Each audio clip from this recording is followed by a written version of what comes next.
Oh, really? That's what I read.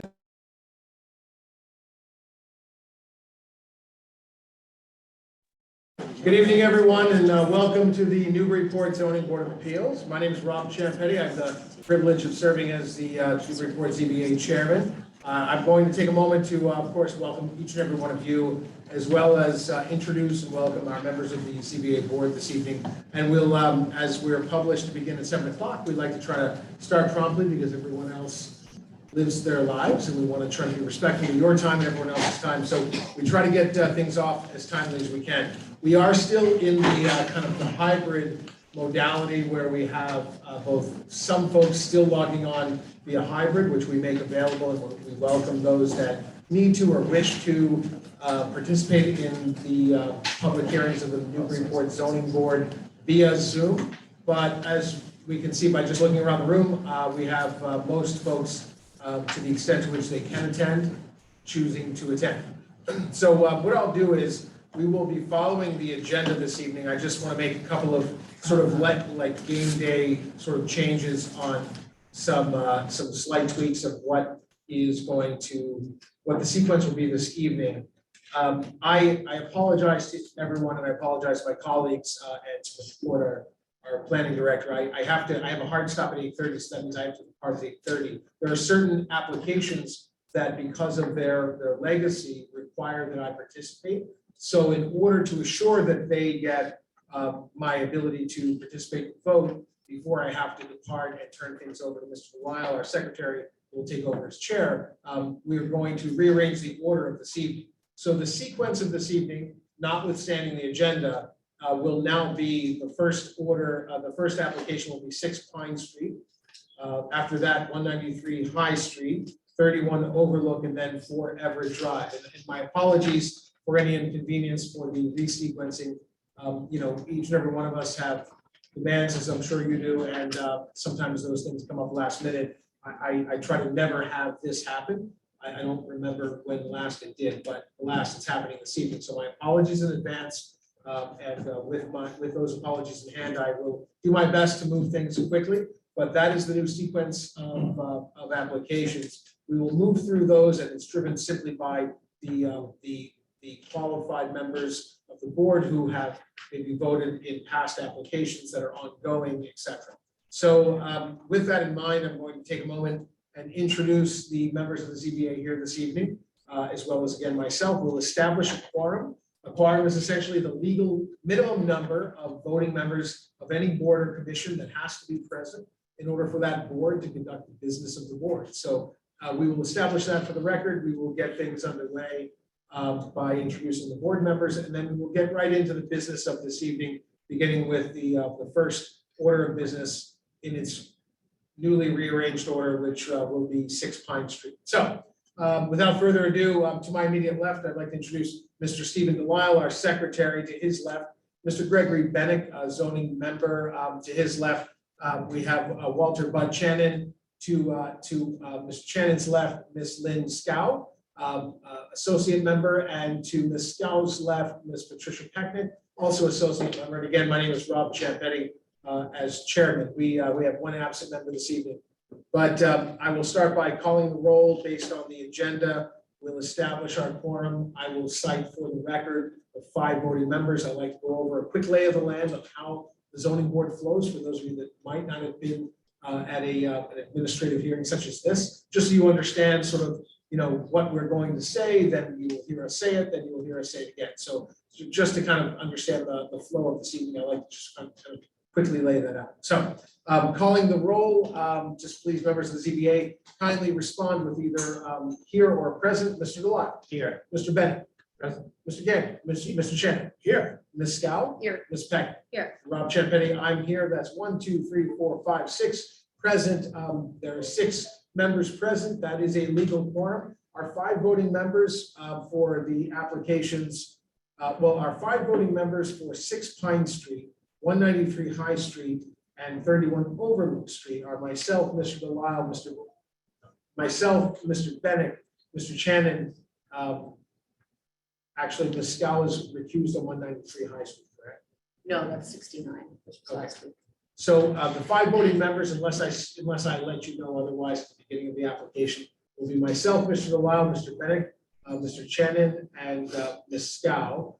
And that will shift because we have 1 or 2 recusals due to conflicts of interest or proximity, and then of course my absence at 8:30. So having established quorum and listed our 5 voting members, allow me to again welcome every one of you to the Newburyport Zoning Board of Appeals for the evening of May 23rd, 2023.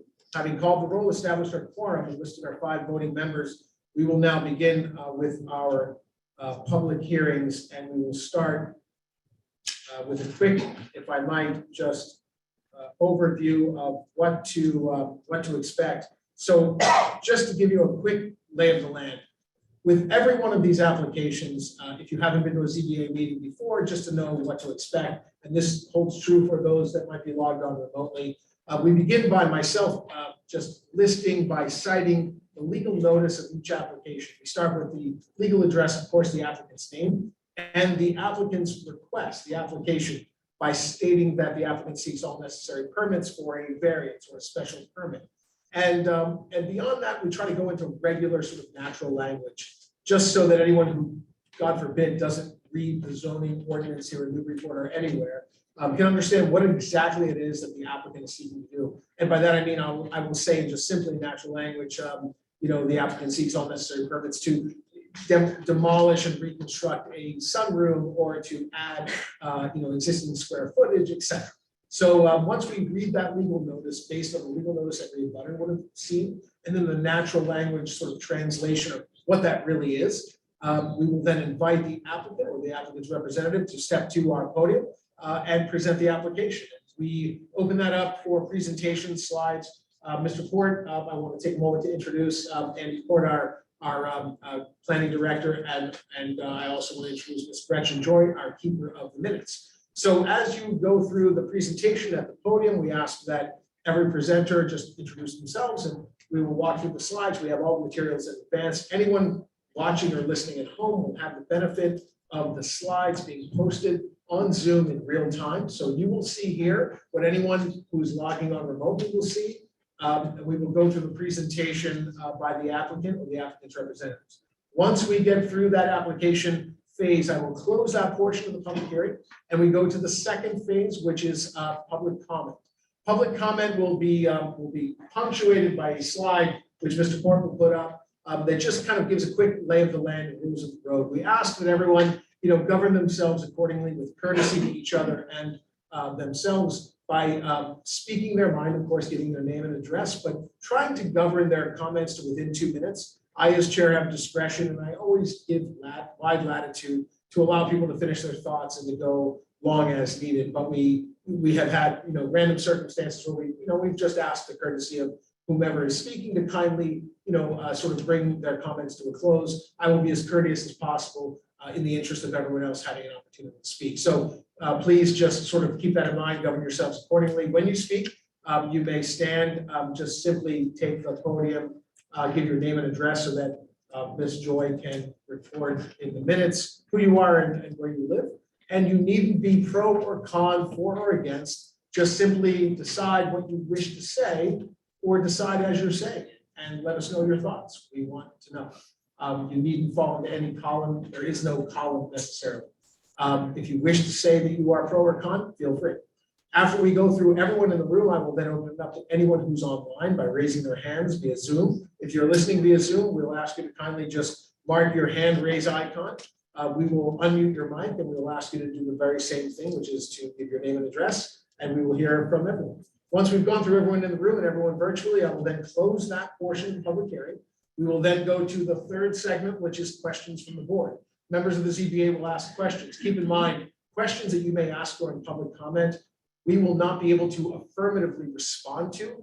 Please know that it is no intended discourtesy by us, the members of the ZBA. It is simply the adherence to the Roberts rules. You may pose your comments in the form of a question. Know well, however, that while we may not answer them affirmatively right on the spot, you will very likely hear your question in the form of a question, or your comment in the form of a question in that third segment, questions from the board.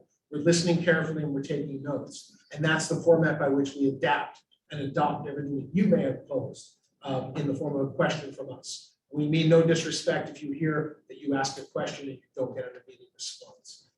So when we go through questions from the board, we will ask questions of the applicant or the applicant's representatives, and then once we've satisfied ourselves and exhausted any questions, we'll then close that portion of the public hearing and go to the fourth and final segment, which is deliberations. Deliberations, because we are a quasi-legal administrative board, that means that we have legal criteria that we must adhere to when we go through our deliberations. You as members of the public, as fellow citizens, residents, get to hear us think out loud. And so the deliberations portion is when you listen to us run all of the information we have heard, all the questions we've heard or asked and have answered through the lens of the legal criteria that the applicant must meet in order to receive a variance or a special permit for non-conformance. You'll hear us sort of tussle with those criteria, discuss, debate. We may ask additional questions. Once we have satisfied ourselves, and I as chair am satisfied that there are no additional deliberations, I will then close that fourth and final portion of this evening's sort of format, and we will then entertain a motion. And it's at this point where I'd just like to say that the format may be a little bit unsettling if you're not used to it. We always, because we adhere to Robert's Rules of Order in a sort of a hybrid way, the motion will always be in the form of a motion to approve. So it's a motion in the affirmative, but that doesn't mean that the motion maker, the member of the ZBA that says, I move to, a motion to approve the application, intends to support the application or supports the application or will vote in favor of the application. It's merely a protocol to get that question on the floor. It's seconded, and then once the motion is made in the affirmative, in the form of a motion to approve and seconded, we then take a vote. In order for the application to be successful, it must receive 4 votes of yes. If it receives 4 votes of yes, the motion carries, the application is approved, and that matter is approved. So that's the, I will say it's not really quick, but that's the lay of the land. I always like to do that just so everyone knows what to expect. Without further ado, we'll now jump into the first matter, which is the application of 6 Pine Street. And with that, I will ask the applicant or the applicant's representative to present. Now, just to go and bear with me a moment, I just have to read the legal notice. My apologies. The screen has just shut down.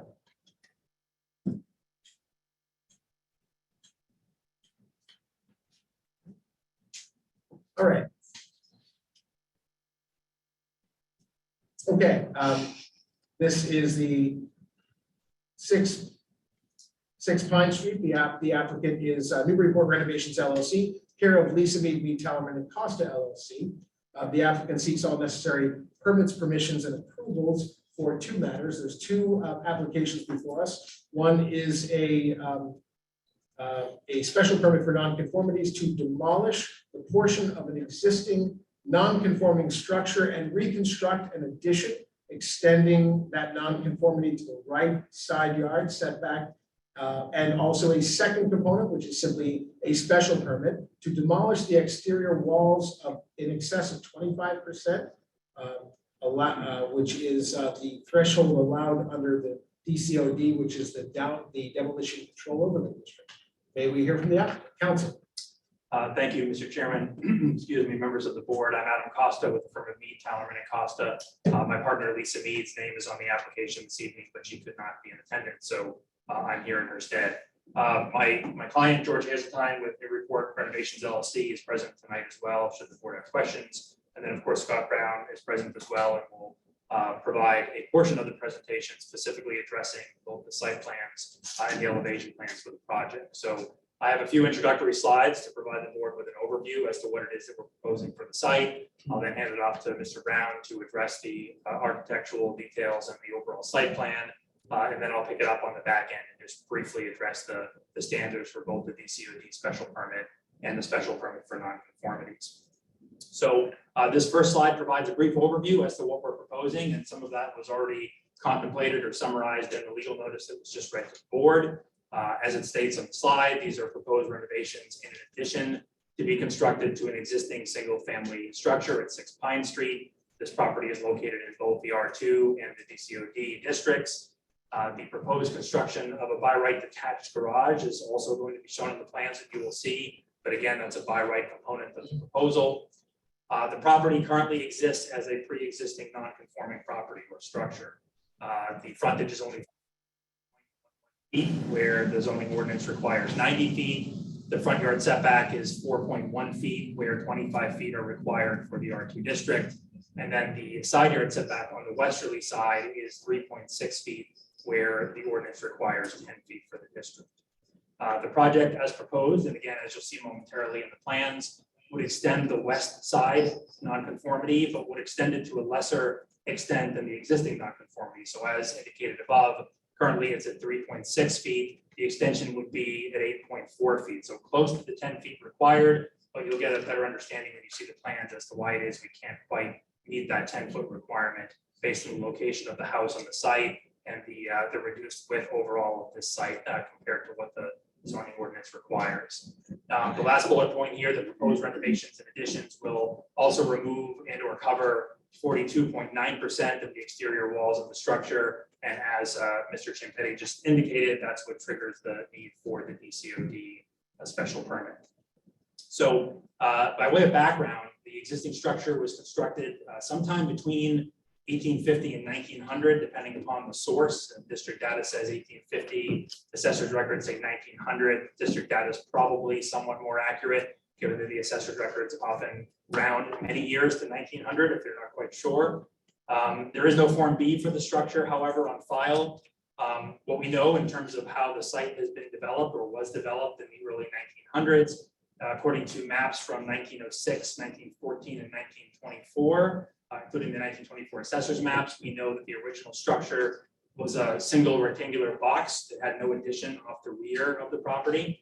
At some point after 1924, again, just in reliance upon the mapping we've been able to identify, there was a rear and side addition added over a crawl space to the previously existing structure.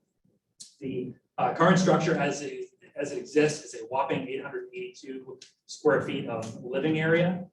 You'll see in a moment what our proposal is to adjust that. The Historical Commission did have an opportunity to review the proposal. You have a letter, I believe, in your file, a historical report that is dated April 27th, 2023. Although I'm seeing now that my version says draft on it, hopefully yours doesn't. But I received a copy of this back in late April. The general consensus, and I won't speak for the Historical Commission, but I will read not the entirety of the letter, but just the last couple of sentences.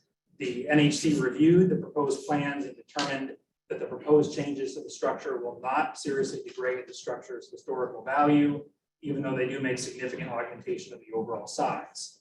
Further, the NHC believes that such a small dwelling might well have been a candidate for complete demolition, which would be a loss to the city's historical fabric. We feel it is far better to improve the structure as proposed, which preserves the original structure and complements it in size and design. And with the proposed changes, the house will continue to contribute to the historic fabric of the neighborhood, we hope, for many years. So that's the punchline of the Historical Commission's review letter. So the next couple of slides just address current and then proposed conditions. So we did submit a current conditions report that was performed by Michael Perham. Indicated three things you can see here listed on the slide: that the foundation CMU block wall was built without a sill and untreated joists, which bear directly on the CMU block. This is sort of a foreign language to me. I'm not an engineer and certainly not a professional engineer. Foundation has unknown depth and underpinning would probably be required to preserve it.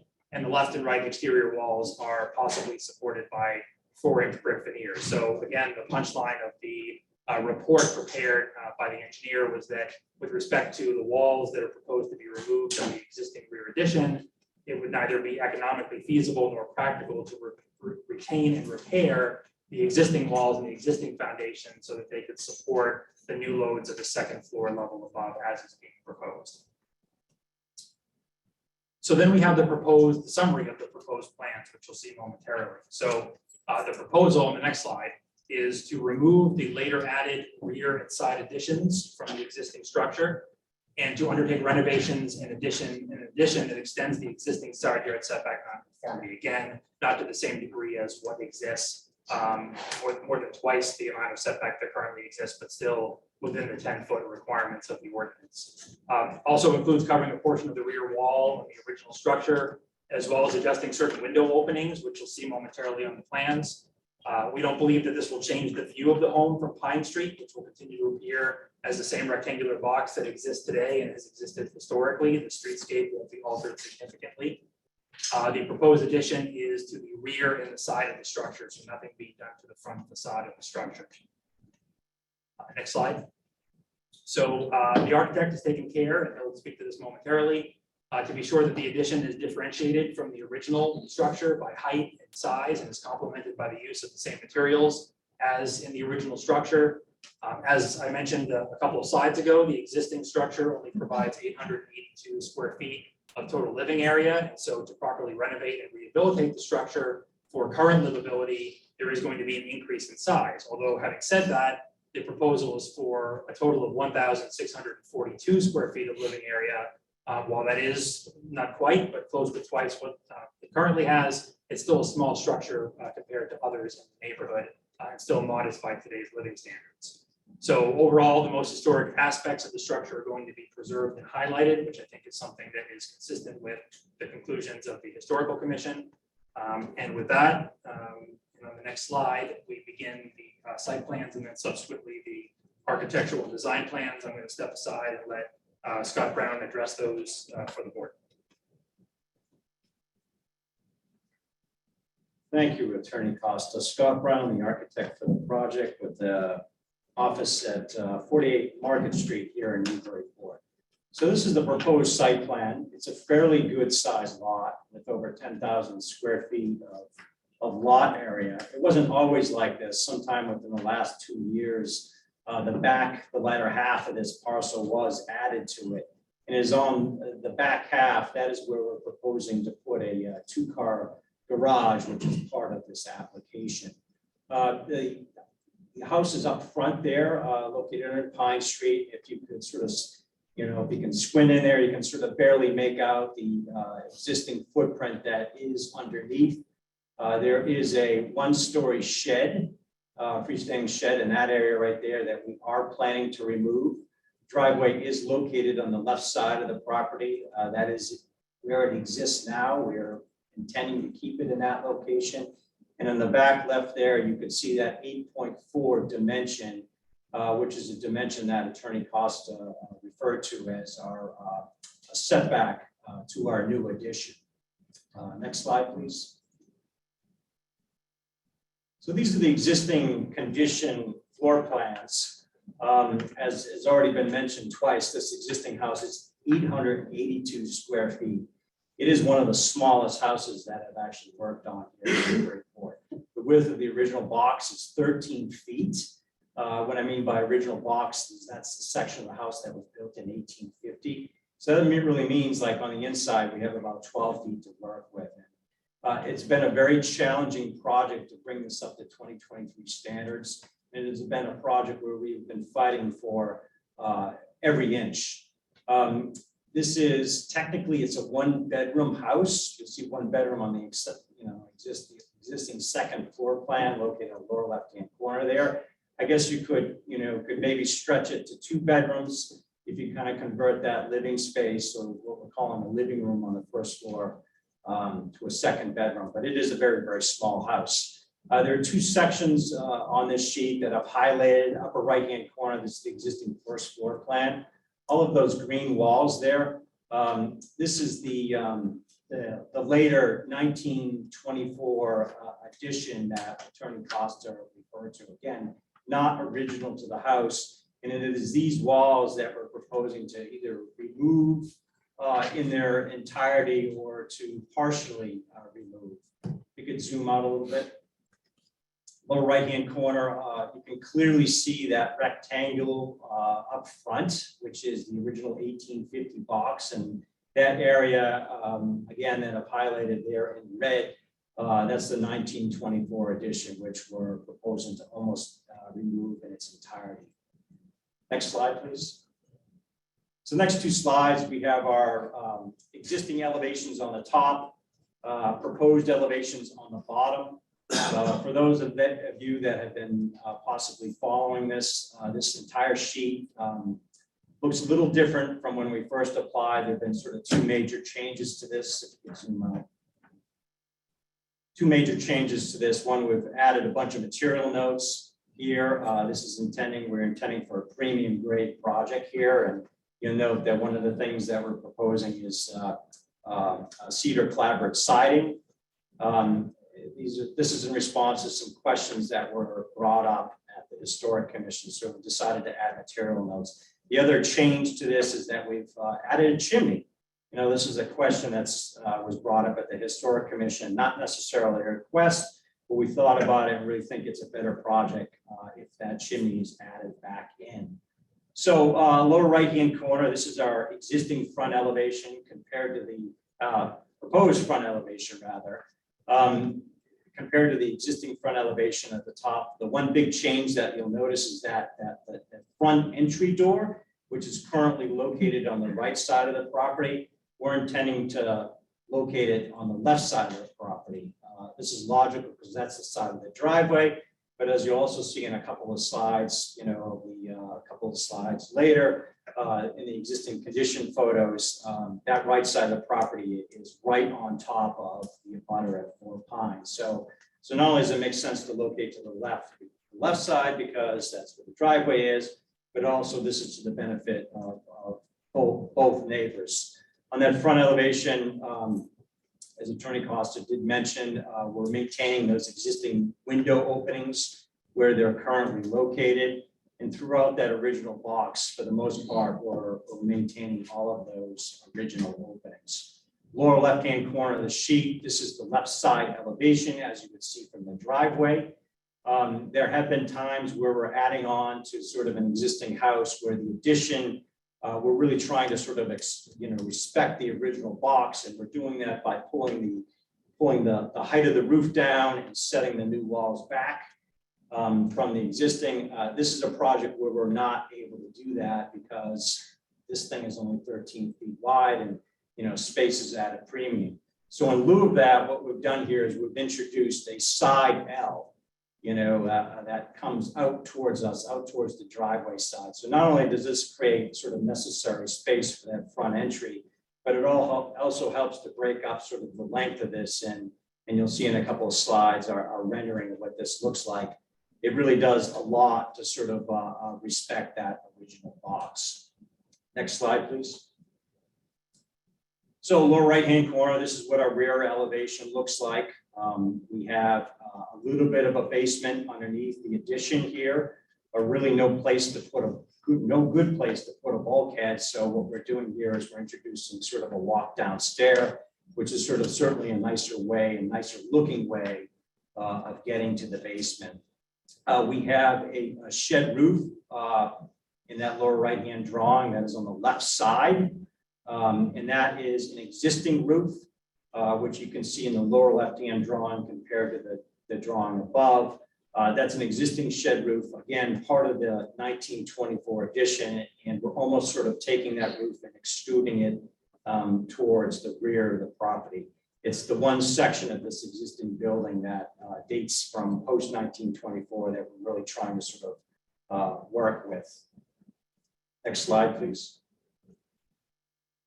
So this is a look at what the two-car garage looks like in the back. We have configured it so this could have habitable space above the garage at some point in time.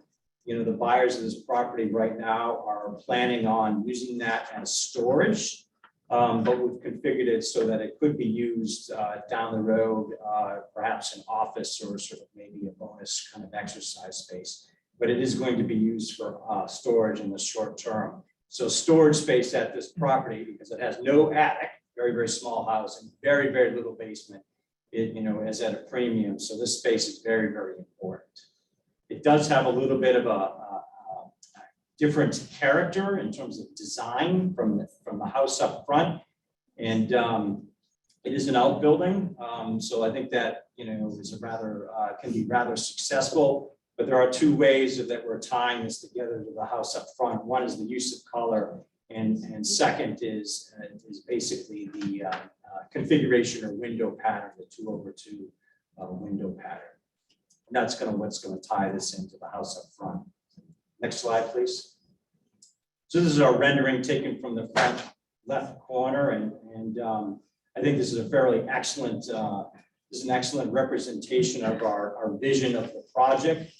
There are really sort of two elements that are missing here. One, the chimney, because this rendering was done before we went to the Historic Commission. So you would see the chimney in this. We are planning to put the chimney back. The other element that's missing is there's a tree at the front of this property, and we simply removed it from this rendering because it made for a better quality image. This project is subject to the sidewalk and tree ordinance. I do believe that the DPW is going to have a say as to whether that tree remains or goes and is replaced with something else. In this rendering, you can really see where that sort of side L on the driveway side really does a lot to sort of break up or take your eye away from our addition on the back. Next slide, please. So really our DCOD calculation sheet, purple kind of represents the existing walls. That other color, I don't know, it's like cyan or light baby blue, kind of represents walls that we're either kind of removing in their entirety or covering up. Again, this is a really, really small house, and it is practically impossible to do anything to this and not exceed the 25%. Next slide, please. So it's existing photo taken from the front left corner, all of the original character of this building has long since been stripped away. It's covered in vinyl. Vinyl has vinyl replacement windows. Back left corner, this is this sort of post 1924 ad hoc addition, poorly constructed, poorly conceived from a design standpoint. You can see a little bit of a bend in the roof back there and a little bit of a jog, which really makes very little sense to me. But we're planning to remove that. Next slide, please. A little bit of a view of the front of the property, number 4 Pine, immediately to the right. Next slide. It's taken from the right side, so you can see that existing front door right there on the right side. You can see how the neighbor's driveway is right on top of this property, and actually you can begin to understand why we want to relocate this door to the opposite side. Next slide, please. In that shed roof, we're planning to work with part of that. That's a post 1924 work. Like I said earlier, sort of extruding that towards the back and infilling that space above that satellite dish there. Two front windows are going to remain their existing location. 3 of the 4 windows on this side, certainly the 2 at the second floor and the 1 in the front left corner, are all going to remain in place. Next slide, please. Back of the property, that's that freestanding shed that I spoke of, and looking at the site plan, that'll be removed. And immediately beyond that, that's that 1-story addition that we're planning to remove. That's a concrete block chimney that will be removed as well. And in the lower right-hand corner of that addition, you'll start to kind of faintly see some of that sort of concrete block foundation that is in poor condition that our structural engineer referred to. Next slide, please. Next slides are just looking at sort of the context of the neighborhood. Number 4 Pine, immediately to the right, also built in 1850, sort of a different style, much larger house. Next slide. Look at the left side, that's 8 Pine for the left, built in the later 19th century. Next slide, please. Much larger house, all that on the left is a later addition. I think that's about 20 years old, plus or minus. Window pattern on this tells me that at one time this was a half house, 2-family. Next slide, please. Look at the 2 houses across the street, 7 Pine, 5 Pine. 5 Pine is a 2-family, number 7, built in 1940. Both much larger structures in terms of square footage of, than 6 Pine. Next slide. Looking towards Marlborough Street, so you can start to see the context there. Next slide. Looking down towards Plum Island. See sort of like a cape across the street. Again, we're nearly doubling the size of this house, from 882 square feet to just roughly over 1,600 square feet. And although we're doubling it, it remains sort of like the smallest house on the street. I think the only house that compares to this is that gray cape there, which was built in the 40s. And next slide, please. And just circling back, that's a rendering of kind of what we're hoping this to eventually look like. And with that, I'll turn it back over to Attorney Costa. Thank you. Thank you.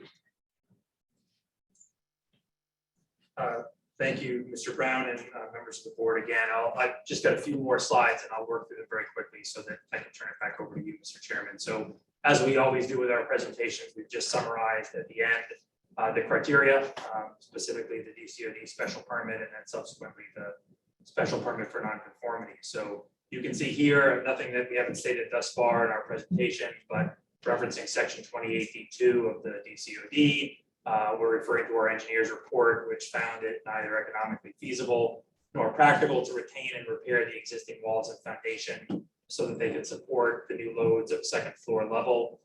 Historical Commission advisory report, I won't even quote it because I read the relevant language to you earlier. And then again, the proposal is a solution that will allow the applicant to complete these improvements and make this property a modern livable structure with more than 880 square feet. While addressing economic feasibility and historic preservation concerns that are obvious in a structure of this age. Next slide, with respect to the special permit for nonconformities, we've cited to the two-part test. Number one, there can't be an addition of a new nonconformity, which would trigger the need for a variance. In this case, there is no new nonconformity. Again, the nonconformities are frontage, which we're not modifying and can't modify, front yard setback, which won't be modified, and then that westerly side yard setback, which we are going to extend somewhat, but to a lesser degree. And then the proposed change can't be substantially more detrimental to the neighborhood than the pre-existing non-conforming structure or use. And as I said, I think because of the modifications we're making to the structure, they'll be consistent with the neighborhood in terms of layout, in terms of streetscape, in terms of overall size of this home. As you heard Mr. Brown just say, this home will still be the smallest or one of the two smallest structures in the immediate neighborhood. The last bullet point here is an important one. It sort of ties into the next three slides, and that is that we have a total of 10 non-opposition letters from neighbors. Of course, Mr. Hazeltine has developed in the past in the city and knows to consult, as the board has always recommended, with neighbors in advance of making the application and presenting to the board. So if we look at the next few slides, which are just excerpts from your assessor's map, the next slide is sort of an aerial photograph. You can see this site in comparison to its immediate surroundings. Next slide after this, same thing, only without the aerial overlay. And then the next slide is the important one. And this, you can see these red dots we placed. And this is just to give you a visual sense of those neighbors from whom we have letters of non-opposition or support. And you can see that we have letters from most of our immediate neighbors. I believe that these were provided previously electronically, either to Andy or to Caitlin. If not, I have physical copies of them that I'm happy to provide. But we do have them from all of those neighbors, and most notably, and I don't want to say most importantly, but the abutter who is probably the most directly affected at Four Pine.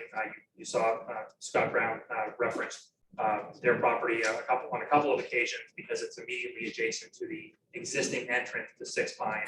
Has provided a letter of support for the proposal. So you have those letters. With that concludes our presentation. Obviously, I'm available, Scott Brown's available, and Mr. Hazeltine's available to answer any follow-up questions that the board might have either now or after there's an opportunity for public comment.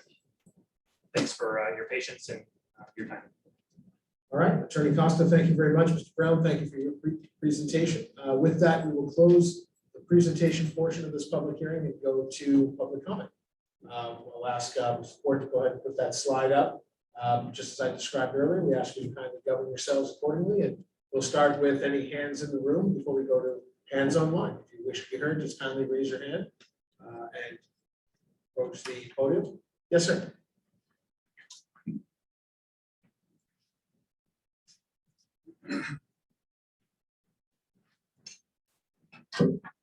For those of you that don't know me, my name is Dave Shepherd.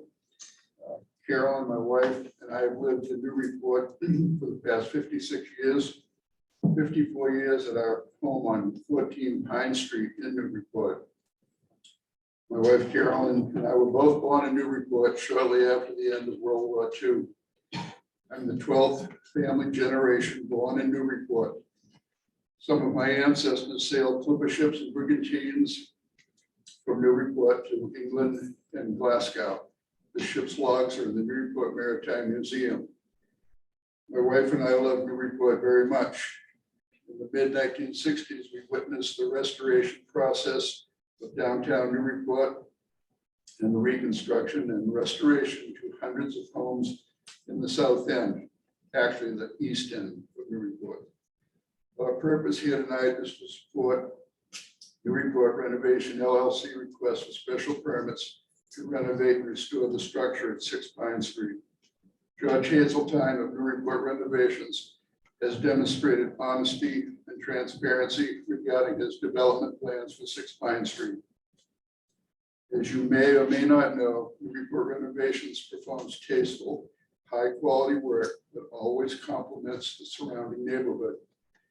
We have studied the development plans and we are 100% in favor of Newburyport Renovations proposed work to the 6 Pine Street property.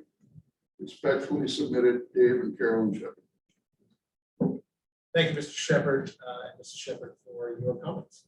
Anyone else wish to be heard? Again, just kindly raise your hand and step up to the podium with your name and address. Yes, ma'am.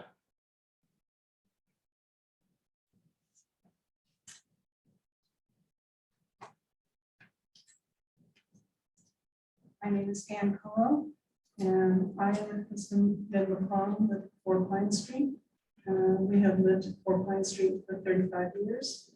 Here are the direct abutters, as has been presented to you. And we have no objection to the proposed project. In fact, we believe that the final project, a modestly sized home in good taste will benefit the entire neighborhood. Mr. Heseltine has been very respectful in his approach to this project, and we're thankful for that, and we expect it to continue. Thank you, ma'am. My apologies. Can I just get your last name once more? Come C-O-M-E-N. Thank you very much. Anyone else wish to be heard? Yes, sir.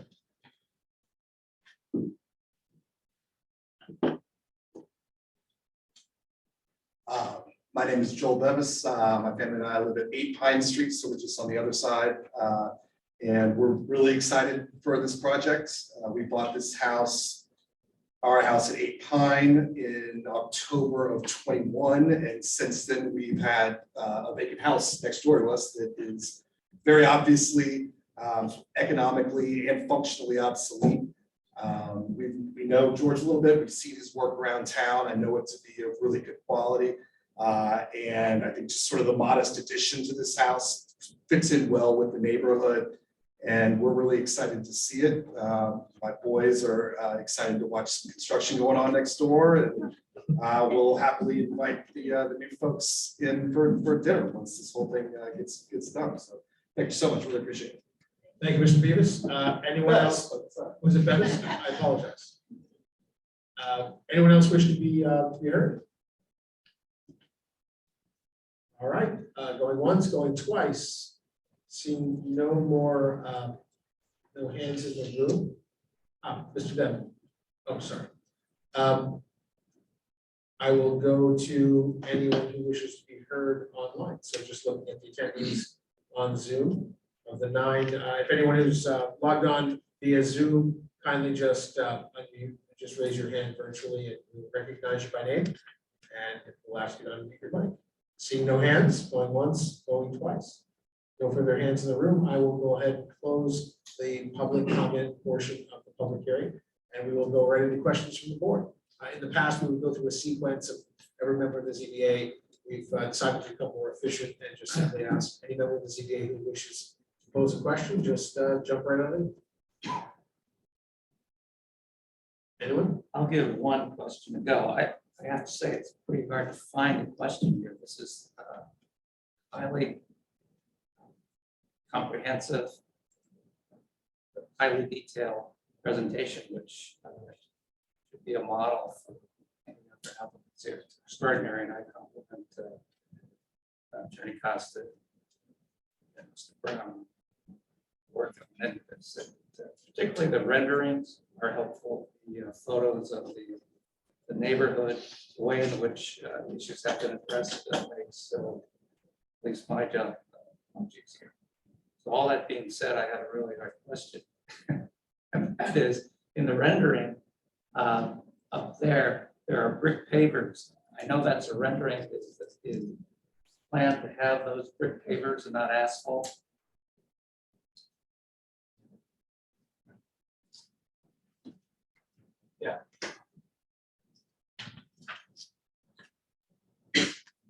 George Hazeltine, Newburyport Renovations LLC. I can't commit to that just yet. I can guarantee you that whatever we do for a driveway or walkway will be tasteful. Typically go-to is to do a brick walk, but we do have a client, so if it's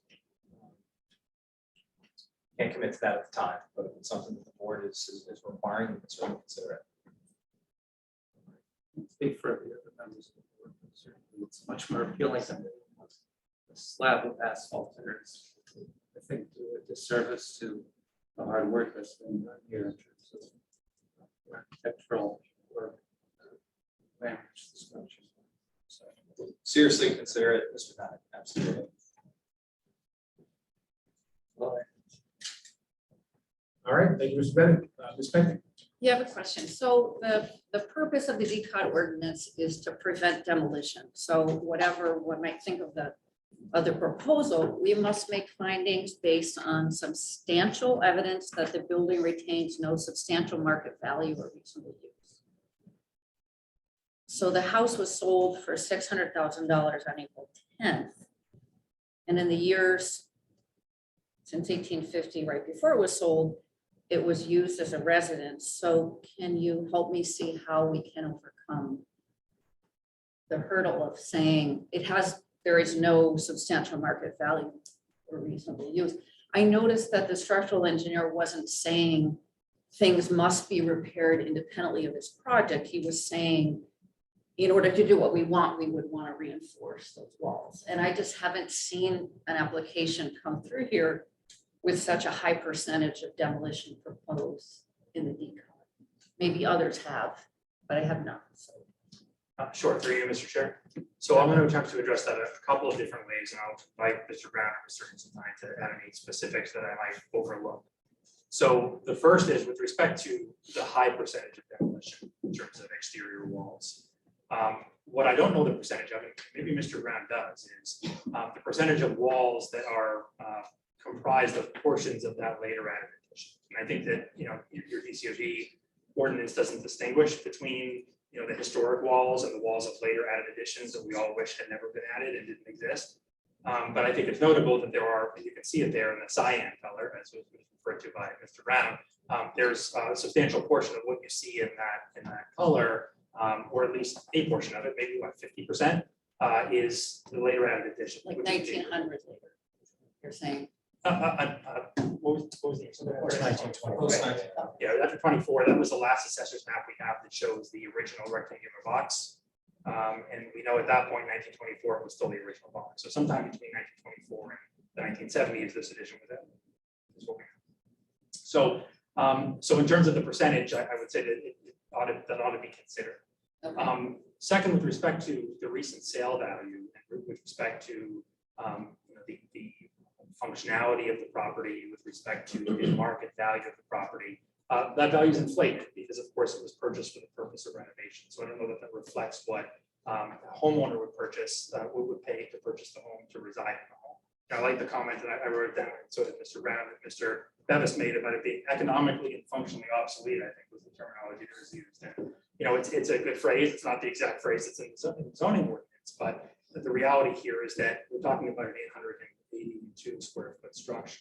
So is somebody going to pay the sort of market values that are demanded in a community like Newburyport for an 882 square foot. Unfortunately, yes. Well, maybe, I get it, but, so I think that's how I would answer the question. I understand it's a high standard in the ordinance, it's a difficult standard to meet. But I do think that when you consider the cost of attempting to restore, the alternative would be to restore what exists today. And to restore it as an 882 square foot building. And given the cost that would be associated with the reinforcement as you refer to, and you're correct, the engineer did say it was impossible. Engineers are careful, they're like lawyers, they don't use that terminology. Didn't say it was impossible to reinforce the foundation, but said that it was economically feasible or something along those lines, because it would be quite expensive and would add to that $800,000 purchase price. So I think that all needs to be considered big picture. The historical commission reviewed this. They have, I don't often see letters that wrap up in the way that this letter did. Sometimes they raise concerns or make recommendations. There was a proposal. I discussed it with my client, early on to look at other options for the site, including full demolition of the structure and building a house further set back, which of course would change the streetscape and would add the residential use to the rear of the site, closer to other neighbors in the rear. And that was scrapped, and the proposal was put forward to place a smaller garage at the rear of the site and to renovate the existing structure and preserve, whatever, 65% of it. Thank you. Just to piggyback on that. So part of the challenge with this ordinance and the way that it is written, and I'm pretty sure it shaved some years off the back end of my life, is that in the blue here doesn't necessarily represent walls that we are removing. In fact, a lot of this, a good portion of it, we are covering. Yeah. So if we're covering it with an addition, we also need to count that. So that's one of the reasons why that number is so high. If we remove a window and infill it with wall, we need to count that as well. So we're not removing wall or any kind of historic fabric, even if it's a window that's, put there in 1980, we need to count it against this. So that's the challenge with the ordinance, and that's actually why that percentage is so high. And also, this is an incredibly small house. I said it was virtually impossible to keep this number under that 25%.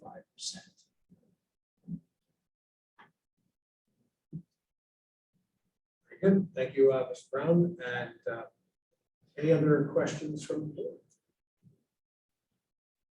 Yeah. Mr. I'll ask the usual question of Mr. Brown. If you can walk us through the materials, the windows, et cetera. So in terms of the material package here, we're proposing red cedar wood clapboards, kind of an exposure to match what might have been there in 1850.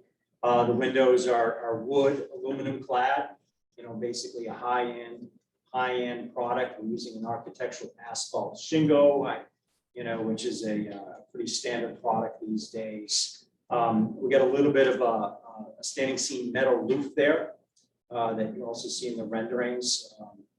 That's above the front entry. The front door will be a high-quality wood door.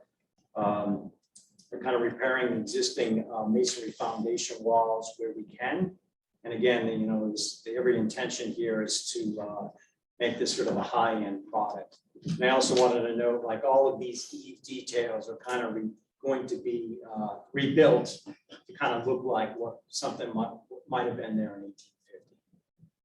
And then, thank you. And then with respect to the garage in the rear of the property, I think you had said in your presentation that would be different to. Yeah, a little bit of a different character. So we're transitioning from a clapboard to kind of a white cedar sidewall shingle, which the intention is to basically paint it the same color as the house. Therefore, we're kind of linking those things up, making it a little bit of the same family. Very good, thank you. Thank you, Mr. Watt. Any final questions from the ZBA? Have we Yes. still not heard anything from DPS about the tree and sidewalk? We have not as of yet. Our typical protocol is to include the boilerplate condition that references that section of the ordinance. And that way it's clear that in the decision that the applicant still needs to comply. We just, as you know, we try to get more specificity at the time of the board's hearing if possible. There's been a transition to public services, so we're just making a transition where someone can chime in again or routine. Thank you. Very good. Anything further? Okay. Hearing no further questions, we will close that portion of the public hearing, and we will go to, we will now open up deliberations. And again, because this is an application, a two-part application, a special permit for non-conformities and a special permit for demolition above 25% DCOD. I'll just ask the members of the ZBA, your deliberations kindly tether and tailor your deliberations around the legal criteria for a special permit for non-conformities, as well as the special permit criteria for special under the DCOD. Both of those are governed under 9B2B. So with that, let's just begin deliberating. Who wants to kick things off?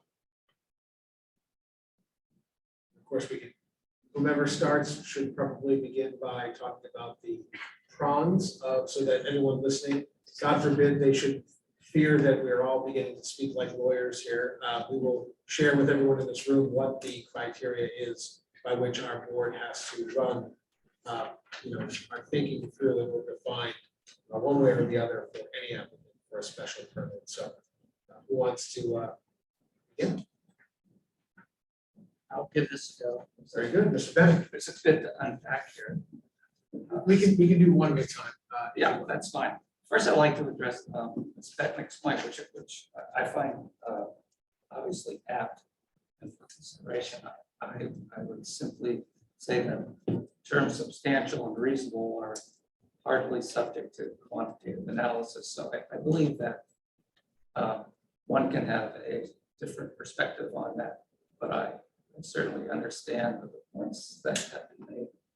Certainly are consideration.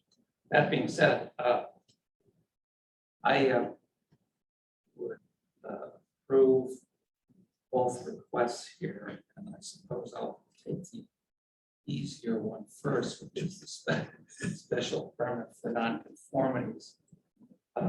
There is no new nonconformity.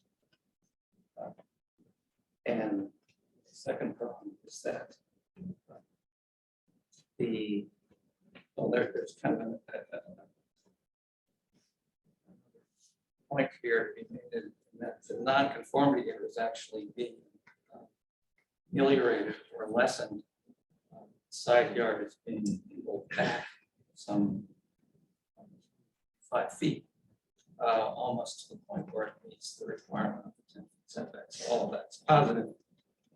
And based upon the application here, the photographs,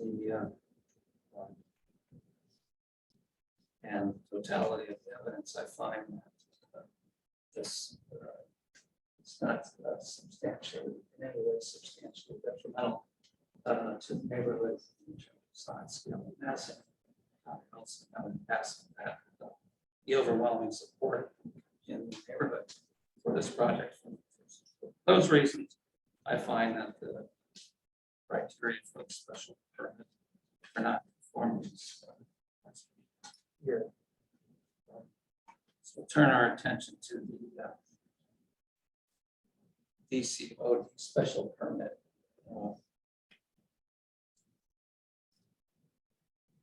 That one. Let's start the analysis.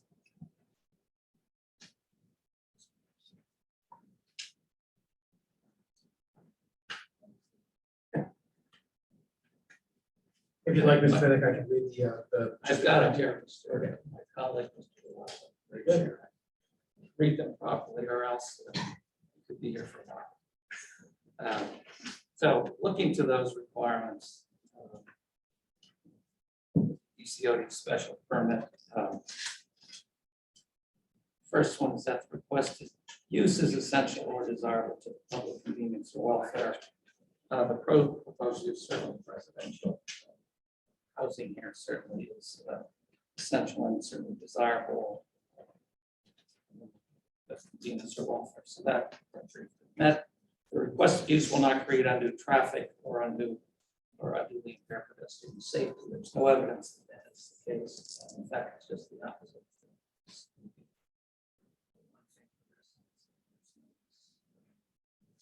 That's great. Could you use the microphone? just online folks as well as just better. The fourth requirement is that the requested use will not overload any public water drainage sewer system or any other municipal system to such an extent that the requested use or any developed use in the immediate area or in any other area of the city will be unduly subjected to hazards affecting health, safety, and general welfare. The evidence is on the record here. It's clear that that criteria has been met as well. 5, any special regulations for use set forth in the special permit table are being fulfilled. The request for the special permit for non-conformities covers that, so that criteria has been met. The requested use will not impair the integrity or character of the district or adjoining districts, nor be detrimental to the health and welfare. The improvements certainly are consistent with the character of the district and enhance the district, in my opinion. So that criteria is met. 7, the requested use will not, by its addition to a neighbor, cause an excess of that particularly use that could be detrimental. There's no intensification. It's going to be a 1 unit residence, so that criteria has been met. 8, the proposed use is in harmony with the purpose and intent of this ordinance. Find that has been met as well. Design the improvements, the overall application, the evidence presented satisfies that criteria. And finally, number 9, the proposed use shall not be conducted in a manner to emit any dangerous, noxious, injurious, fire, explosion, or other deleterious issues or problems, and certainly that has been found here in the residents. None of those concerns are present here. So for those reasons and those findings that I find, approve the DCO special permit. All right, thank you, Mr. Bennett. Everybody get that? By the way, there'll be a quiz. I just want to say that, I apologize before Mr. Bennett had to read through that. That is the stricture of our zoning code, and I apologize in advance. So that is the labor of our board. That said, and I want to thank Mr. Bennett for taking that unheralded work on. I want to point out as the chair that I failed to mention that the Newburyport Historic Commission, as part of this application, the applicant, and this is just worth noting on the record, the applicant had sought an advisory opinion, which this board takes, of course, under advisement and gives a great deal of weight to for the obvious reasons. Under section 28E of the Newburyport zoning code, the applicant, whenever demolition of more than 25% of the original structure is at stake in the DCOD, the demolition control overlay district, pardon me, the applicant has sought that Newburyport Historic Commission review. The NHC reviewed the matter and felt that the proposed plans and determined that they reviewed the proposed plans, and their determination was that the proposed changes to the structure will not seriously degrade the structure or its historical value, even though they had made a significant augmentation of its overall size. So the Zoning Board of Appeals, just for what it's worth, we take that under advisement. Of course, we defer to the expertise of other boards and commissions when a historic structure is in play. Of course, the Historic Commission is a germane board that we give quite a bit of advisory weight and credibility to. So for the record, that the applicant had sought that review, received that feedback from the NHC. The board has that in our possession, and we consider that as part of everything else. So again, thank you, Mr. Bennett. Any further deliberations on I believe we're on the special permit for non-conformities. I think that just looking at the sheet, Andy, maybe you can tell me this is as a procedural question. Do we have to first, where it says in order to grant a DCOD special permit, the board must first determine that the applicant's project meets specific criteria as provided in section 28 of the NZO? Yes, the So board should we should make run those through- findings before approving, if you will. That's- Before. Yes. So we should run through that as well. So Correct. it's even Unfortunately, as the chair mentioned, sort of covering that in the record here is helpful. Yeah. Yeah, and we can do it. I mean, Ms. Scow, if you wish to do it now, we can address it and sort of unpack that now. We can also unpack it as part of further deliberations or even a motion. but it's definitely a, a predicate to the subsequent findings. It's the first thing that we should declare if we feel in a majority that the applicants met that criteria. So I'll leave that to you.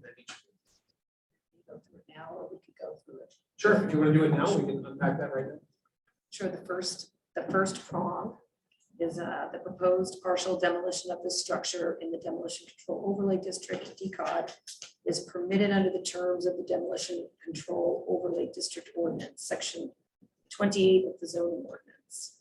Because 6 Pine Street is listed as a contributing structure on the district data sheets, and the proposed demolition exceeds 25% of the structure's exterior, the project is subject to the regulations of the demolition control overlay district, DCOD, and requires a special permit thereunder.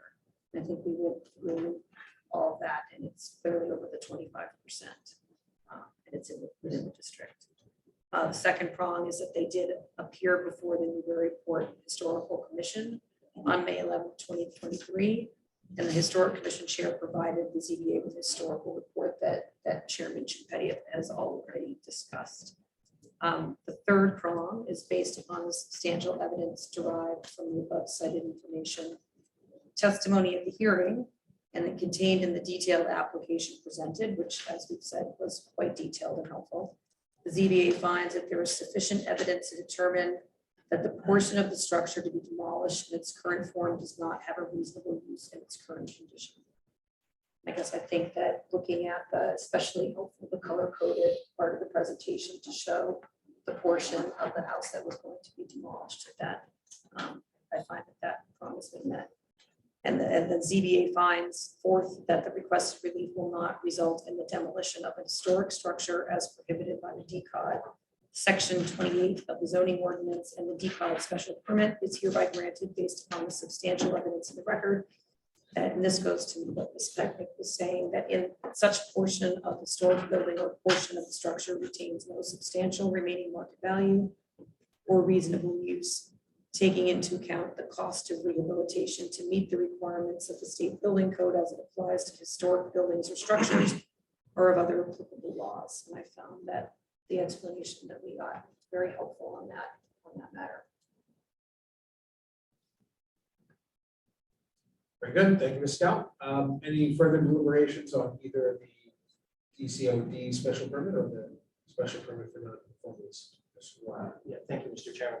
I think that Ms. Scow and Mr. Bennett hit all the high points of the analysis. I think for me, the hitting of the substantial evidence, getting to that standard of substantial evidence with respect to the DCOD special permit, the presentation was very helpful, and the subsequent discussion with Ms. Pecknick and Mr. Costa and Mr. Brown was very helpful for me to get over that hurdle.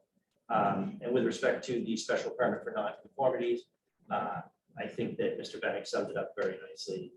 And this project looks like it'll be well received in the neighborhood and something that will make the Pine Street neighborhood more beautiful. So I can support this project with respect to the 3 special permits that are required. Okay, any further deliberations? All right, going once, going twice. All right, we will see no further deliberations on both matters that are before us on the application. I will close that portion of the public hearing, and we will now I'll entertain a motion to approve on either. I think we should start with one at a time, take a vote separately. And if you are inclined to make the motion and you wish to add any conditions, just over Ms. Gretchen Joy's sanity, just kind of keep it sharp and sweet and brief. All right, we have a motion to approve. We'll start with the special permit for non-conformities to demolish a portion of an existing non-conforming structure, reconstruct the addition, extending non-conformity on the right side of the right side yard setback.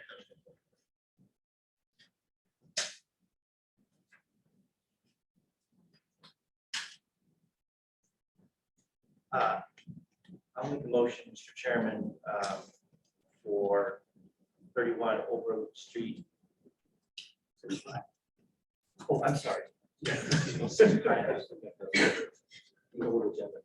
6 Pine Street, motion to approve the application for DCOD special permit for 6 Pine Street with the condition that the accessory structure may serve only as an accessory living space to the primary dwelling unit and shall not be used as a separate dwelling unit nor as a so-called short-term rental. All right, very good. Motion's made by Mr. Lyle with the conditions stated. Do we have a second? Second. Mr. Bennett, second. Motion's made by Mr. Lyle and seconded by Mr. Bennett on the motion approved with conditions of special permit for non-conformities, 6 Pine Street. Calling the roll, Mr. Lyle. Yes. Mr. Bennett. Yes. Mr. Gagnon. Yes. Ms. Scout. Yes. Rob Champetti, I vote yes. That's 5 in the affirmative. The ayes have it. Motion carries. And that application for special permit for non-conformities is approved. Can I entertain a motion to approve the special permit under the DCO? I'm sorry, the special permit for non-conformities on 23-11. I'll make the motion to approve the application for special permit for non-conformities for 6 Pine Street with the same condition. Very good. Thank you, Mr. Lyle. I will second. And also seconded by Mr. Bennett. Motion's made and seconded on the motion to approve the special permit for non-conformities. Calling the roll, Mr. Lyle. Yes. Mr. Bennett. Yes. Mr. Shannon. Yes. Ms. Scout. Yes. Rob Champetti, I vote yes. That's 5 in the affirmative. The ayes have it. That motion carries and that application is also approved.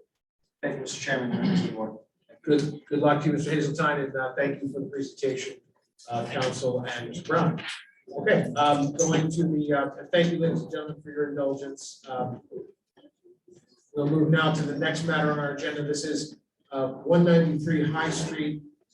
This is a continuation of an application, and there was just a moment while I just call that up. 193 High Street is a special permit for non-conformities. This is the Heavenly Real Estate LLC, care of Adam Costa, of Mead, Tallerman and Costa LLC. This is a special permit for non-conformities to grant a special permit for non-conformities for the removal of the existing shed and the construction of a new garage pursuant to the land court's judgment and order of remand dated November 1st, 2022. With that, Attorney Costa.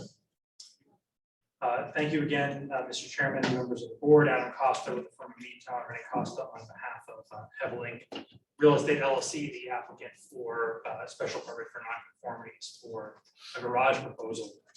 And I'm going to Attorney be Costa, if I might just interrupt for the record, just for a moment, I just want to make clear, Mr. Lyle has recused himself. The 5 voting members for this application are myself, Rob Champetti, Mr. Bennett, Mr. Shannon, Ms. Scow, and Ms. Bennett. Council, feel free to continue. Thank you. Thank you, Mr. Chairman. So I'll be much more brief with respect to my presentation of this application than the last. But I am going to provide a bit of history for the benefit of the board members, because I know, I think when this application was last before the board, at least a couple, maybe 3, maybe 4 board members were different than those members currently comprising the board. So this project has a lengthy history. The application was first made to the Zoning Board of Appeals back in 2018. A proposal was presented for the demolition of a shed at the rear of the funeral home at 193 High Street and its replacement with a garage. The garage was to serve 2 functions. One is to provide parking, because 193 is not only a funeral home, it is also the Heavenly's residence. They live above the funeral home.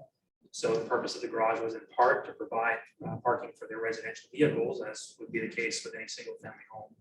But also to provide a location for the hearse to be able to pull in and to complete the transport process indoors, as opposed to the way that things presently work at the older funeral home, which is that there's a portion of that transport that has to occur outside, even in inclement weather. So that was a portion of the proposal. And then a significant other portion of the proposal was to add a number of parking spaces, originally a total of 52 parking spaces, to the rear of the site to remove the need for on-street parking and to provide off-street parking for visitors to patrons of the funeral home. Originally, with those 52 spaces, there was a one-way entrance to the left side, or the southerly side, as you're looking at it, of the property. and a one-way exit on the northerly or the right side of the property as you stand with your back to High Street. So there would be one-way circulation through the site. That application received comments, feedback from the board, concerns were raised by board members with regard to the parking proposal in particular, as well as by certain neighbors and butters. We made revisions to the proposal a few months into the process. We submitted a revised proposal that reduced the overall number of parking spaces from 52 to 38 parking spaces. And we also further eliminated the egress on the northerly side of the site adjacent to the northerly neighbor, such that there would be two-way traffic to the left of the funeral home, again, if you're back to High Street. And there would be access to the rear parking area, 38 spaces, and one would exit the same way that he or she entered the property. Again, that process was reviewed and vetted by the board. Concerns were raised, continued concerns were raised by neighbors. Ultimately, at the very end of the process, in an effort to salvage something from the process, the applicant eliminated the parking at the rear of the site and proposed only the garage. At that time, there was a sizable area of extended pavement. There was some minimal parking within the pavement for use by the owners of the funeral home. The board still raised concerns and ultimately voted to deny both proposals, both the parking proposal and the garage proposal. That was in the spring of 2019. Litigation ensued. Appeals were filed of those decisions. Litigation occurred before the land court. Litigation is slow in the land court. We ultimately went to trial last year. Filed post-trial briefs were heard, closing arguments, and so forth. And ultimately, we received a decision, order, and judgment of the court. The date of the judgment is November 1st of 2022. We provided a copy of that with the updated plan. And I think the notable language is on the second page of the judgment. In short, the determination by the land court was that although this board could have found in the eyes of the land court that the parking proposal was justified, the court concluded that the board was also within its discretion to deny the proposal for the parking lot. And so ultimately affirmed the decision of the board and rejected the appeal. With respect to the garage, the court said the following: ordered and adjudged that on count 3, this matter is remanded to the ZBA with instructions to grant the special permit for nonconformities for removal of the shed and the construction of the garage. So again, this was a judgment of the court dated November 1st of 2022. We contemplated further appeal. We ultimately decided to allow the appeal period to lapse without further filing an appeal. And the reason it's now May and we're before you and it's been 5 months is because what we wanted to do is we wanted to present to you a plan that showed nothing but the garage. And although the last version, I referred to it earlier as our attempt to salvage something from the process back in 2019, although the last version had shown a garage, we took a closer look and said, you know what, we can reduce the pavement somewhat. And although I would argue that that's not really within the purview of the board to consider pavement extension of the driveway, we said we want to present to the zoning board of appeals what we intend to construct. And so we modified the plan. We had some complications because our engineer had changed firms, didn't have the AutoCAD file. Long story short, here we are in May with an application before you, or request before you, I guess I should say, to fulfill the order of the judge, which is to grant the special permit for nonconformities to remove the shed and to construct the attached garage. The garage as shown on this plan that you're looking at on the screen is the exact location of the garage, configuration of the garage, footprint of the garage, as was shown to the land court, effectively approved by the land court, or at least remanded to your board with instruction to approve. We made no modification to the garage itself. Again, the only change between this plan and some of the earlier plans that you reviewed in 2018 or 2019, or your predecessors did, is of course there's no parking lot, and then we have reduced the pavement substantially just to provide sufficient area to access the garage and to turn around as well. And that's what we have before you. So we're here this evening asking, requesting that the board fulfill the order of the land court and approve the garage. With that, I will turn it back to you, Mr. Chairman. Very good. Thank you very much for that presentation. We will now close that portion of the public hearing, and just in the spirit of flow, we will go to public comment. Anyone, public who wishes to speak? Yes, sir. Yeah. Thank you, Mr. Chairman. My name is Tim Schofield. I'm an attorney representing Joe and Nicole Devlin of 3 Dexter Lane, which is not a direct, they're in a butter within 300 feet of this project. And they originally opposed the application for the parking lot and the application for the garage. You're obviously not opposing. The board has ordered the garage to be permitted. While we're here, though, I would suggest that the board does still have pavement within its purview, as well as there's nothing in the court order that deprives this board of its normal ability to impose conditions when granting a permit. And that's what we're here for. The Devlins are asking for some minor conditions. The plan's not up, but the plan did show an area of pavement. And there's one area that I think has been referred to in the past as a turnaround. You can see that sort of jut out section there on the bottom left. And I believe in earlier hearings, a number of years I was here, that was for emergency vehicles. And I think there was some talk that the fire department had requested that area for a turnaround for emergency vehicles, which is fine. The Devons have no problem with that. We would just ask that their condition be that space not be used for parking for employees or anybody else. If it is intended, as has been stated in the past, for emergency vehicles, then it should be left available for that purpose. We'd ask for no parking there as a condition of the approval. And then secondarily, sort of along the pavement there, that all sort of faces into the backyard and faces to the right there where Dexter Lane is. And if you read the court's decision, much of why she found the decision of the board to deny the parking was based upon its impact, particularly from lights and from noise of cars coming and going. She said that was a legitimate basis for that denial. The same condition will exist for that stretch of pavement. So the garage is the pink area. As people come down the driveway, whether it be the folks who live there or the hearse coming in, there's going to be car lights coming down that drive and going sort of back and forth along that pavement. So secondly, we're asking for a condition of some kind of screening along the pavement there where it ends, whether it be a fence or whether it be shrubs, something to limit the light impact on the neighbors along Dexter Lane, which again, if you read the court's decision, she found that the light and the noise and the impact of vehicles was why the parking was properly restricted. And I think the same logic applies here. And nothing in the decision says that you're deprived of your ability to impose reasonable conditions. I think the no parking, the turnaround, and screening along the asphalt are reasonable conditions that will still allow the garage to be constructed pursuant to the court's order. Thank you. Thank you, counsel. Any other comments? Or public comment? Anyone else wish to be heard? All right. Seeing no. Yes, ma'am. My name is Rita Mihalik, 53 Warren Street, and I'm here tonight to speak on behalf of the Newburyport Preservation Trust, which I'm a board member. Usually, you know, Tom Coulter John usually speaks, but couldn't make it tonight. The garage proposed for 193 High Street is out of scale, unattractive, and will be very visible from the public way.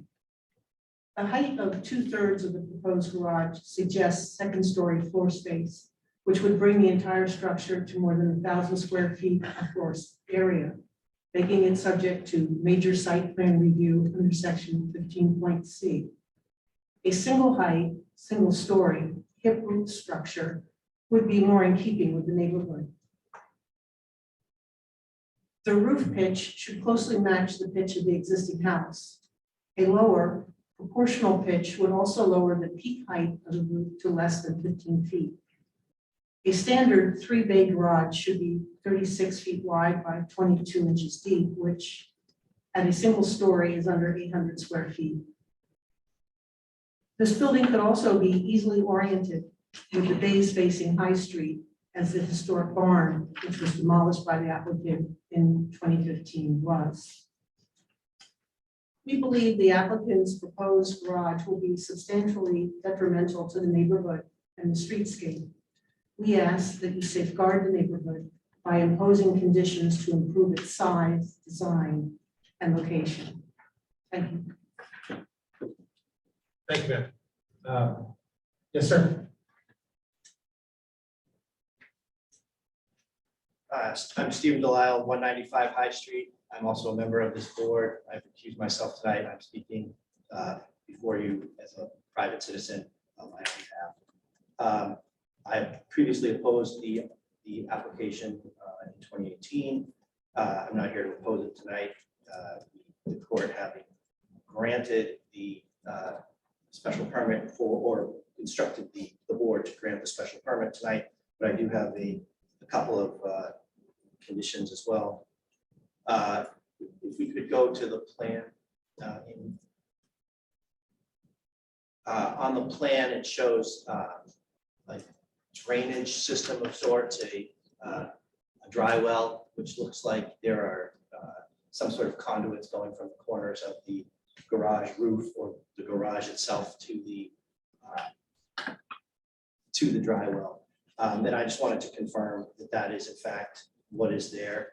And also to confirm that the dry well would have sufficient capacity to receive the water flow from that, the roof of the proposed garage, to make sure that there's water from the proposed garage that does not run off onto my property, 195 High Street, and beyond to the other properties downgrade.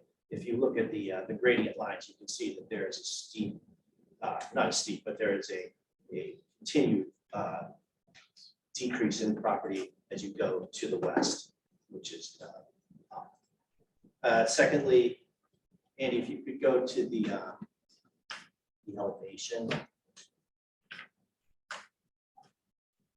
The second condition I would ask for is that that window on the western side, the single window on the bottom left-hand corner, that window be removed for purposes of privacy with respect to the residential use at 195 High Street next door, as that window will be able to very easily look up into the rear windows of my house.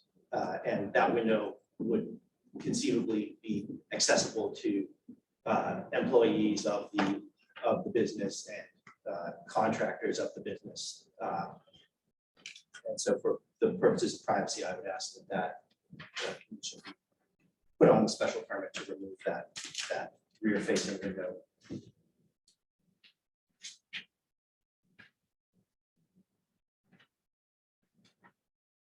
That's it.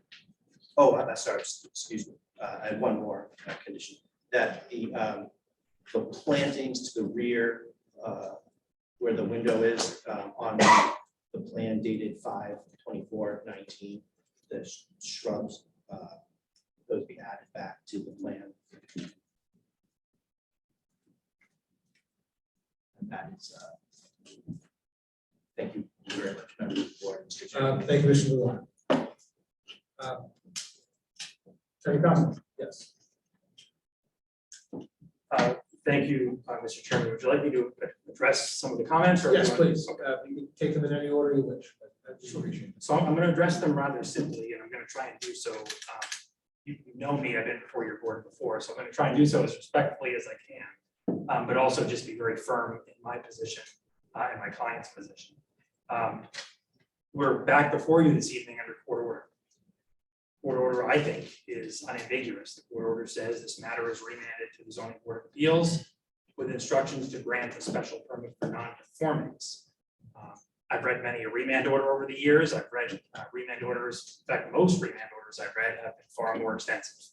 If the intention is to remand a matter back to the zoning board of appeals, to allow a zoning board of appeals to conduct a full-fledged public hearing, to reconsider the conditions, the requirements, the criteria for issuance of a special permit, to consider potential conditions and to ultimately condition its approval, the judges well know how to say that, and they typically do say that in remands. There's no such language here. So our position before the board respectfully is that the board has been instructed to grant the special permit. We're back before you because we're instructed to come back before you. That's the only manner to get an application before you is to submit it. I was of the position that it wasn't even necessary for you to conduct a public hearing, but I deferred to the city solicitor who suggested that that was the proper course, I understand. And so we are here. But that's our request. We're not prepared to accept conditions of approval. I can get into the particulars as to why I don't agree necessarily with the recitations of what was proposed originally, or why there's a turnaround, or whether there should be parking or shouldn't be parking.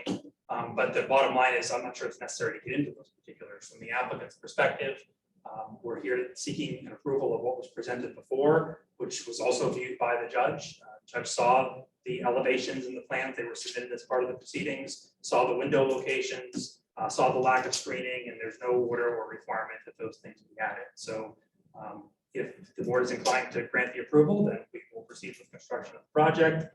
If the board is not inclined to grant the approval, or is inclined to condition the approval, as has been suggested by some residents, then we will simply seek further review by the judge. We've waited 3.5 years to get here. It'll take us another 6 months to get through the court, but we're confident that the judge will issue the special permit that she has ordered to be issued. Thank you, Attorney Costa. In the spirit of just sort of, I would say, balance, fairness, because, you know, we're an administrative body of citizen appointees. Some of us have the unfortunate pleasure of being attorneys, but thankfully most of us are not. In the spirit of trying to render the best decision we can under the circumstances, I'd like to take a moment and ask if I could indulge your courtesy to step back from the podium for a moment. I do wish to, as chair, sort of exercise my discretion to ask counsel for Mr. Devlin to respond to that point, just for the benefit of the board, anyone who may be listening. It is my feeling, and I'll share this, that while we are, this is remanded back to the board, subject to the land court's judgment and order of remand, that, you know, one could argue that it is implicit that it is a remand without invitation for condition. Another fair-minded individual may argue that it is equally implicit that it is remanded back to within the discretion of the board de novo, which invests upon us the ability to condition.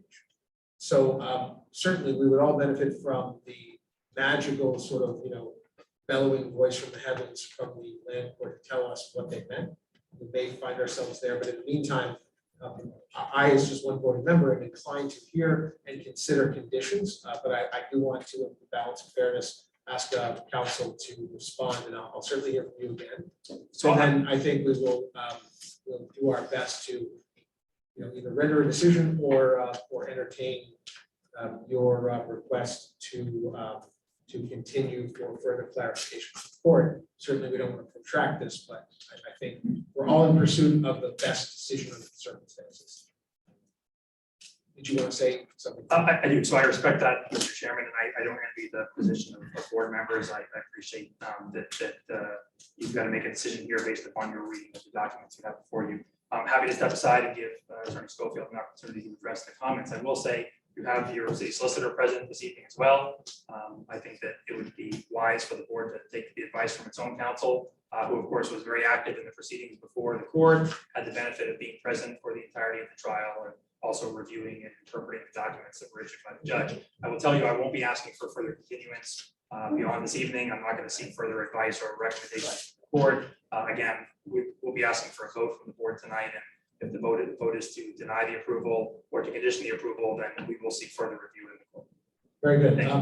Thank you, Attorney Costa. And if I may, Attorney Schofield, I just wish to acknowledge the attendance presence of our city solicitor and counsel. If you wouldn't mind, if you could just offer your insights for the board and for all of those following along, you know, at home.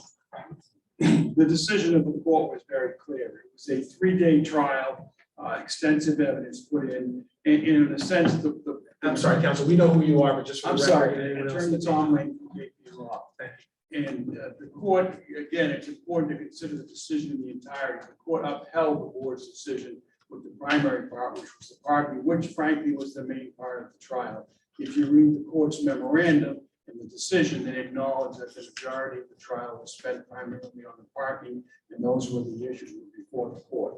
And that was also the decision that was issued by this board. It was only 3 or 1 page even noted to, which is conclusory statements as to the garage at that point.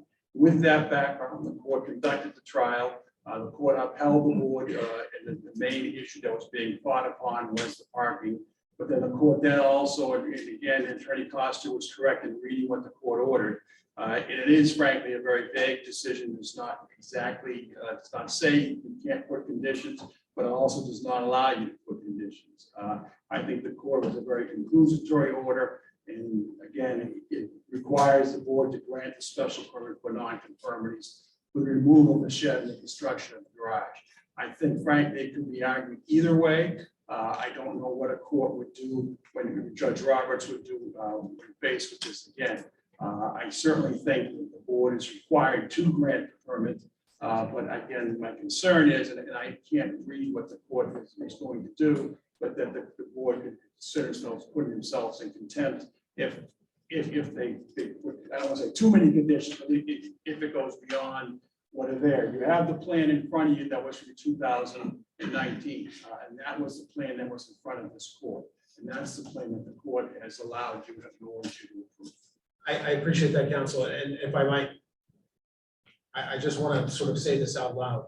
I think that it sounds very binary, which is fine, and we know as legal professionals that is sort of the way of our world, rightly or wrongly.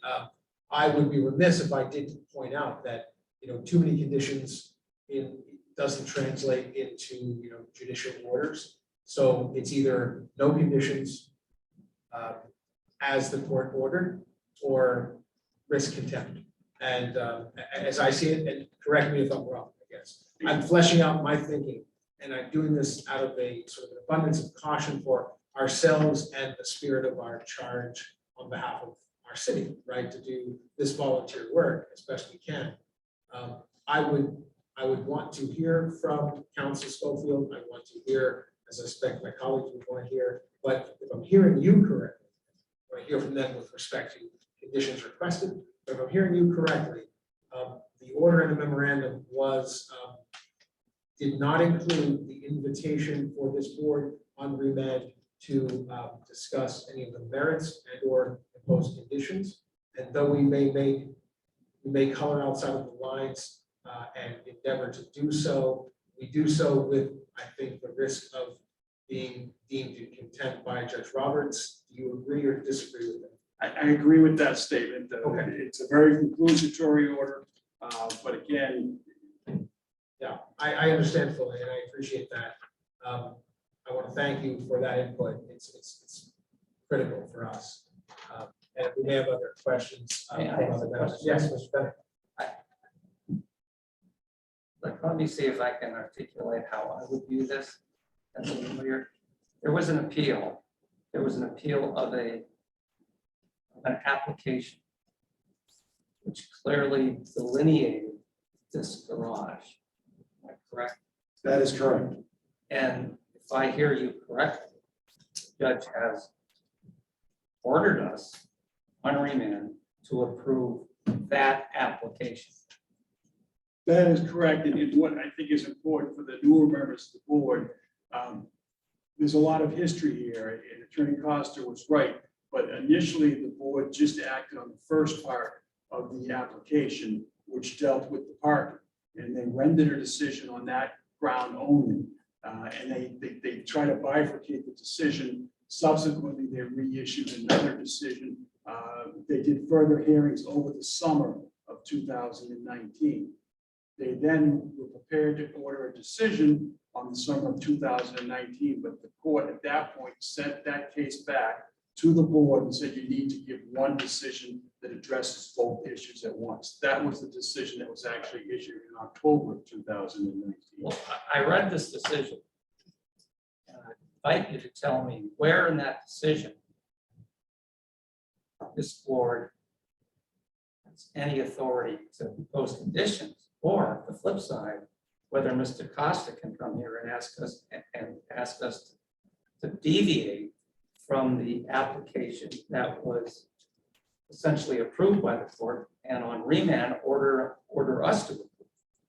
I don't see anything in the decision or the memorandum that allows that.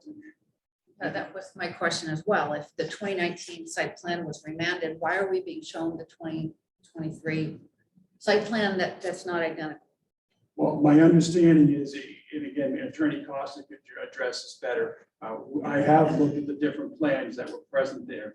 But Attorney Costa will be able to say what exact difference is there. My understanding is that there are not any major, and when I say major, there aren't even any extremely minor differences. It's because you now don't have 38 parking spaces behind the plane. That's the big difference. And again, without having, initially, again, that was part of the issue at the trial, that cars were going to be driving back in and parking and disturbing the neighbors by having the lights going back there. So again, the same driveway is there as to where the garage is. And again, I'm not commenting directly on their plan, but my understanding is in my review of the plans, that there's not a significant difference or even frankly a minor. Go ahead. Didn't one of the abutters just ask for one of the hedgerows or privacy roads to be reinserted into the plan? He certainly did, and that's certainly part of the plan that's before you. I can let Attorney Costa draft that, but again, that was also part of the plan. That was part of the entire plan. That's where those bushes were at that point, and that were part of that entire thing as a hedge. My understanding is since that plan was submitted, a fence was put up along the entire side. But there's other plantings and the wall pack lights that were angled, that's been removed. There are things that are different on the 2019 site plan that was remanded and the plan that was posted most recently. It may be best to have Attorney Costa differentiate what plans, what differences. Yes, Attorney Bennett, sorry. Maybe I can ask Attorney Costa this question. Thank you, counsel. Thank you. What plan was before the court at the time when the court ordered a remand to approve? That's the key question, and that answers, I think, all the other questions that have been asked in the last 5 minutes. So we had 3 different iterations of the plan, 3 major iterations of the plan that were presented to the ZBA through that year plus proceeding. Version 1, 52 spaces, one means of ingress, one means of egress. Version 2, a single means of ingress and egress with 38 spaces. Version 3, elimination of the parking lot entirely and just the garage. That's what you just saw. That one right there. Hold on. And is that, what did you appeal from this board? What plan did you appeal? Did you take on appeal? We pursued plan number 2. Okay. What's challenging is when you say, what did you appeal from this board? Well, this board denied approval. So it denied plan 1, it denied plan 2, it denied plan 3. So when we went to the land court, we litigated for 3 years. Okay. We litigated plan 2. We said, listen, plan 1 had 2 different egresses. Plan 1 had 52 spaces. Okay, we get it. The neighbors didn't like the egress next to their home. We didn't pursue that in land court. We also said, we're not going to go to land court just for a garage. We're going to Just go. let me interrupt. Sure. So those 3 plans had minor iterations of the garage itself over those 3 plans? So I believe that versions 2 and 3, the garage was the same. Version 1 had a slightly larger garage. We had reduced the size. So the version of the garage that the judge reviewed in version 2 of the plan, the one we litigated, is the same version of the garage that was on the 3rd version of the plan that your ZBA saw before, and is the same version of the garage that's been submitted to you today. Okay. The only reason we modified version 3 of the plan that we had before your board at the very end is in fact to try and reduce overall the pavement. If you compare this version to the 3rd version that we produced previously, we had a much longer, lengthier, wider turnaround. We had a whole area to the left of the garage on that page where there was pavement. We said we don't necessarily need that much pavement. We reduced the pavement. That was the most significant change. We did eliminate the hedgerow. We also preserved, because it's now been constructed, the 7-foot fence along the entire northerly boundary of the property. I appreciate it's confusing. We're dealing with a lot of versions of the plan. Based upon that, I mean, I don't know, Mr. Chairman, it seems to me that the court, and I asked our counsel to help me here, doesn't it seem reasonable to interpret the court's opinion to have essentially ordered on remand approval of the last or 3rd garage design? That's how I would read it if I were in your shoes. Well, I mean, it's and that's what we read it as. That's what we read it as. And again, it's very simple, and as Attorney Costa mentioned, oftentimes they render much more I understand. wordy type I understand. decisions at that. Or they can be very direct. It's the same. Yeah, and this one was. very- Mandatory. Yeah, and that was the plan that was before the board back in 2019. Very good. And thank you, Council. If I could, Attorney Costa, I just want to entertain a quick comment from Attorney Schofield. If you could, I just want to hear your comments, sir. Sure, and I'll then be, we'll get back I'll be to very you. brief. Thank you. I've also seen many remand orders, and I definitely do not read this as saying the board can impose no conditions as a whole. I agree. If you read the decision, there's not a lot of attention given to this, right? Most of it is about the parking. Two things I would point out. Plan number 2, which we're talking about here, correct me, Council, if I'm wrong, still included the 38 parking spaces because that was their goal at appeal, right? They wanted the parking spaces and the garage. So we can't cleanly look at plan 2 and say that's what she meant. It's really not, right? Because it had pieces that didn't survive her decision. I also think if you look at her decision, to the extent she talks about the garage, she's very much talking about the garage, right? And she's saying that garage is not increasing a non-conformity, and you folks couldn't reasonably say it was, therefore the garage goes. We're not disputing that, right? Our conditions have nothing to do with the structure itself. I don't believe that any land court sends a remand back. I've never seen it unless they're very detailed after nasty stuff. And the court is saying, okay, I'm going to tell you people how to be grown-ups. They send it back with a remand, but you all still have a job to do. I don't think her saying build the garage you didn't have the authority to deny, means you can't say the turnaround can't be, has to be kept open for emergency vehicles. Doesn't say you can't ask for screening on the pavement. We're not talking, at least as far as Mr. Devlin is concerned, we're not asking the building to be changed at all. We're simply asking for some screening on an issue that she in fact talked about greatly in the decision and led to her upholding the decision with respect to the 38 parking. To take this one liner and say, oh, that means she's saying you have lost all your authority as a board. That's not what it says, and I do not believe in 25 years being in the land court, that's what it means. All right, thank you, Attorney Schofield. Attorney Costa, anything further? Just 2 points of clarification for you, Mr. Chairman. So the first is you're asking yourselves if it's version 3 of the plan that you've been ordered to approve, why did we come forward with a slightly different version of version 3? The reason was because version 3 was never litigated at the land court. In fact, I'm not sure that version 3 was ever seen by the land court. We exchanged it in discovery. We had it because it was a public document submitted to this board. But version 3 was never litigated. What was litigated was a version that showed a parking area with 38 spaces.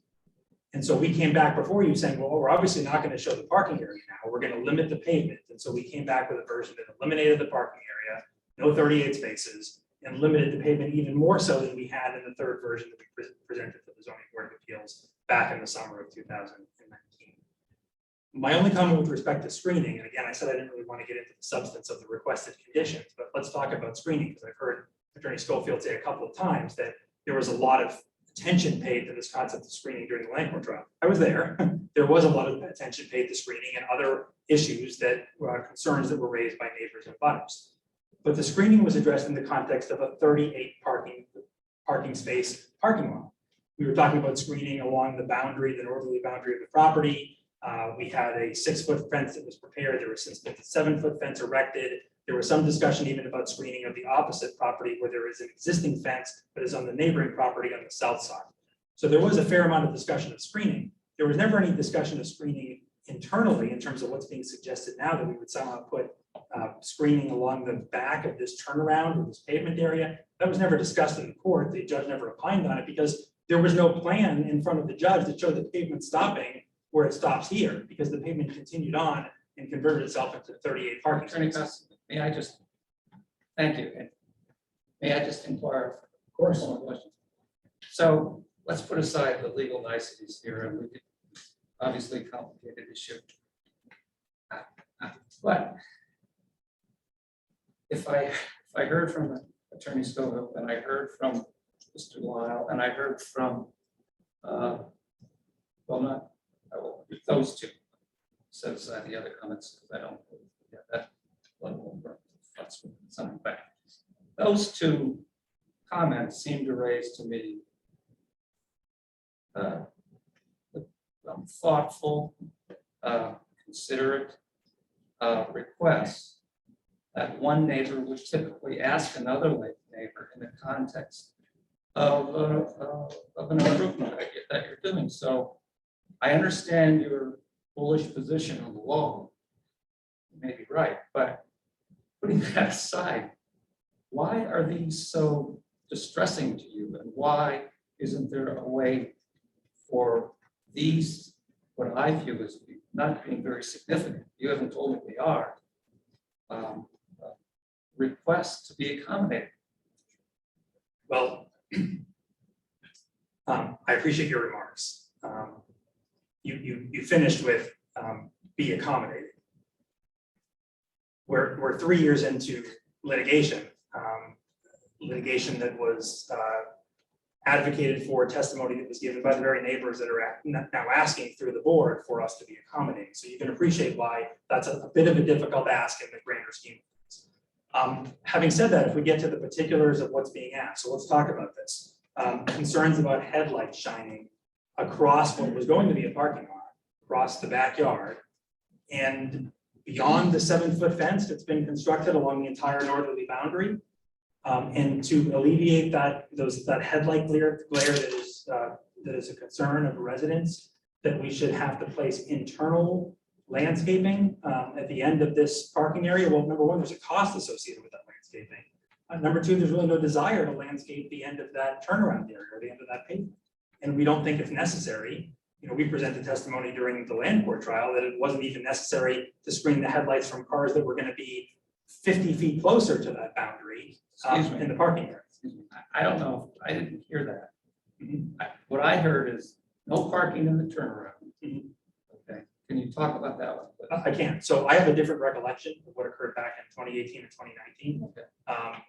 And testimony was actually given at the land court trial by the deputy fire chief and the police chief supporting the parking lot proposals, because they preferred ease of access and circular access through the site, entering in one location, entering in another, exiting in another. Obviously, that's not the plan that prevailed through the land court proceedings, but I don't recall any request being made by the fire or police department in connection with extending a driveway by 50 feet, 70 feet, that we provide a turnaround for emergency vehicles. Our goal with this turnaround, and our goal for reducing the overall size of the turnaround, was to provide flexibility with respect to the hearse and the other passenger vehicles that are going to be parking within the garage that's being proposed.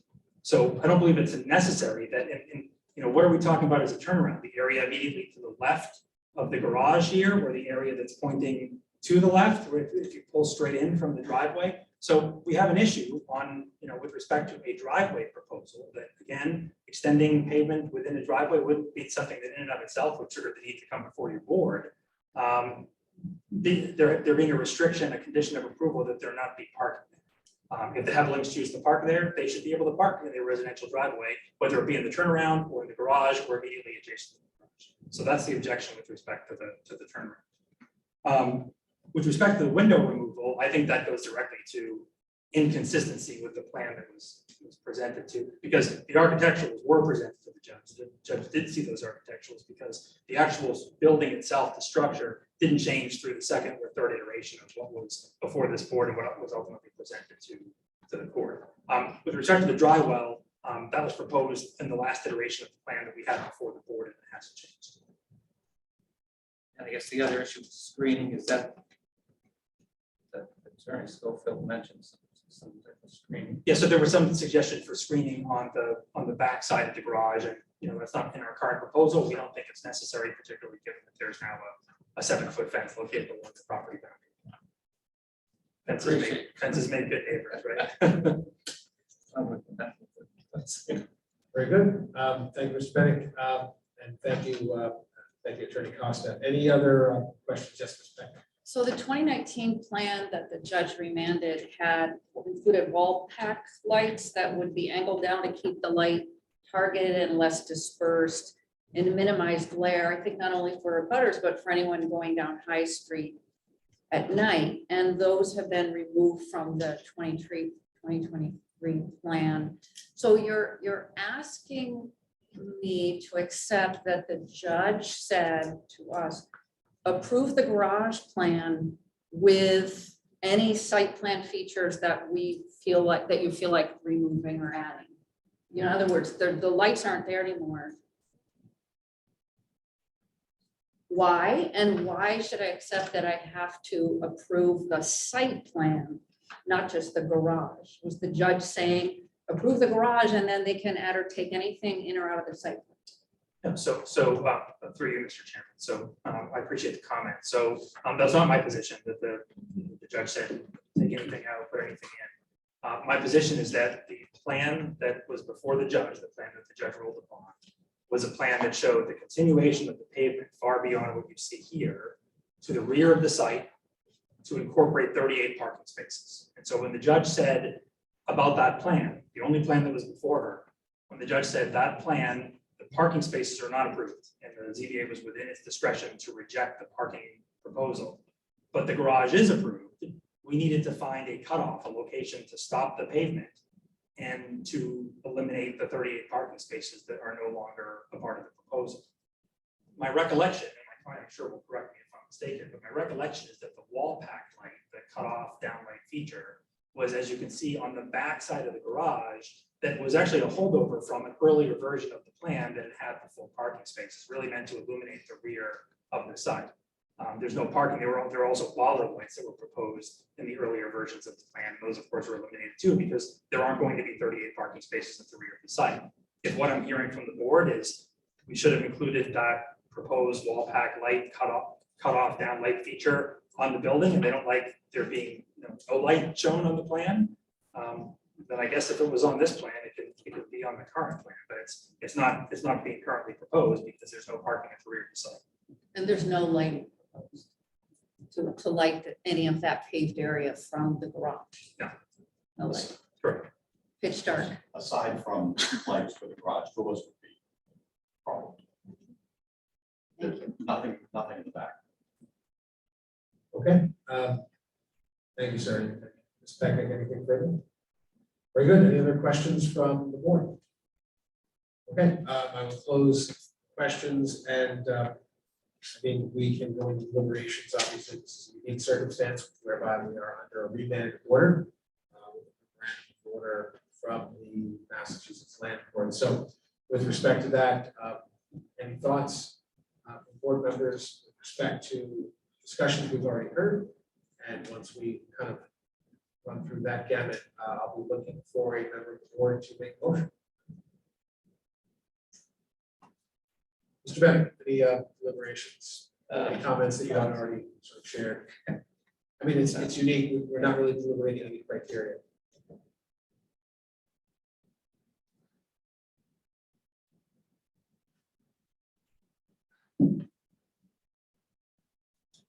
I'm struggling here because I believe that, typically when we have a matter before us, we do regularly impose conditions. Correct? And so even though the remand order is succinct, direct, and unambiguous as it relates to the structure, I have now come to the conclusion in my own mind is that we still retain a residual authority here, as you, I think, indicated, Mr. Chairman, that we may still have that residual authority to impose reasonable conditions. However, I haven't heard enough, actually. I've heard Mr. Costa's, Attorney Costa's responses. I appreciate those. I haven't heard clearly, maybe we can hear from Attorney Schofield. I'm not quite sure why your proposed conditions of no parking in the turnaround and the screening are, why you're requesting them. What are the importance to your clients with respect to those? Good evening, my name is Joe Devlin, 3 Dexter Lane.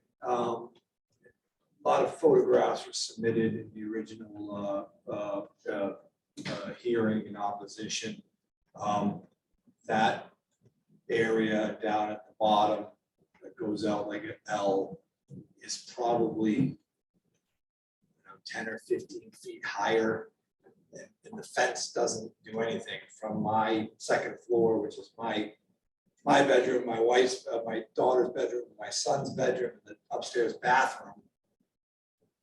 That fence, and that was the testimony that was given at the trial, that fence at the top does not prevent lights. You know, I can see, I've got a gazillion pictures.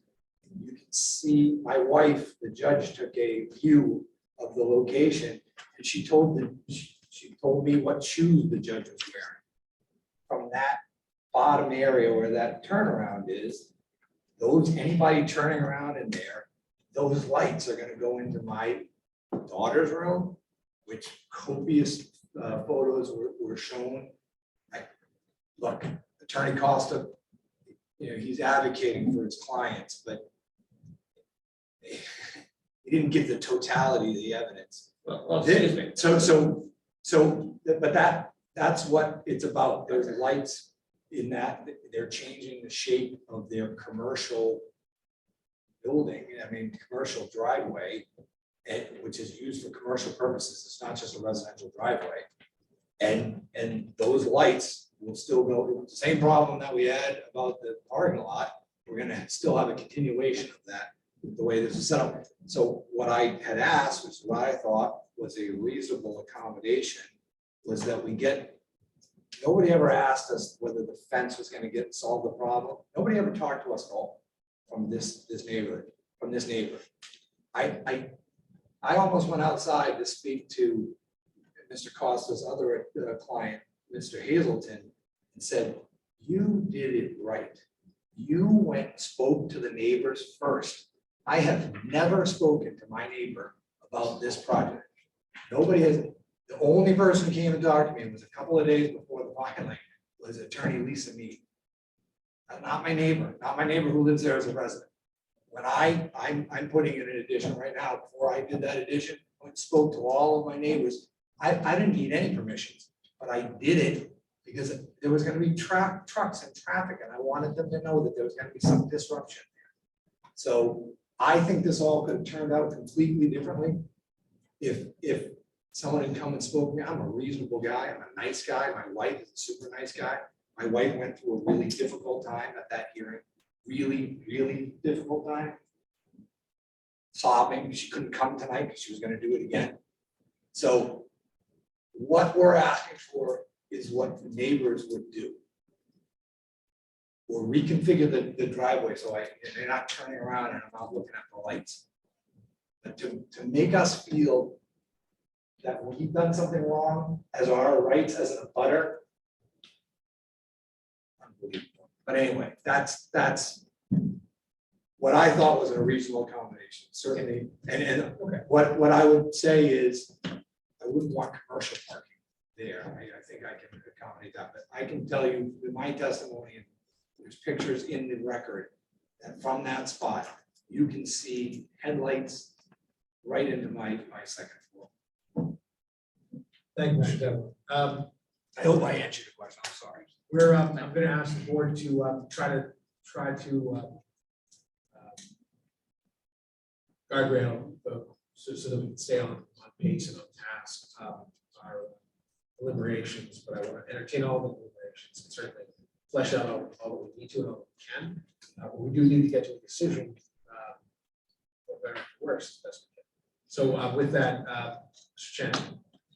I guess my only still open concern is whether if we place conditions on our decision, whether it ends up being in contempt. We won't know until the person in the black robe says so.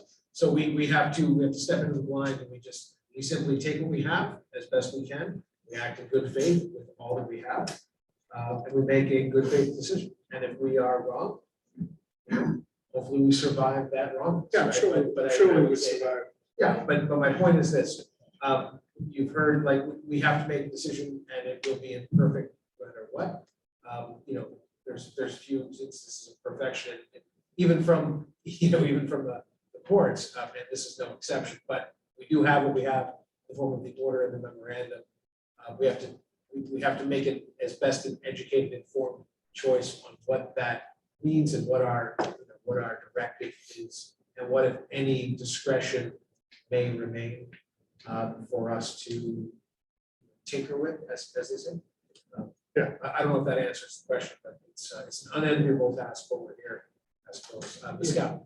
Well, I have some thoughts on this. I think that,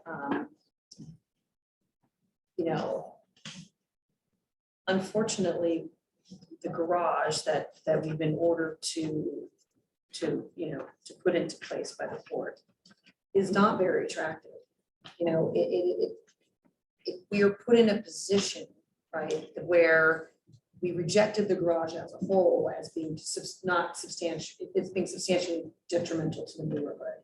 If we had accepted a garage, we would have put on conditions to make it more acceptable to the neighborhood, right?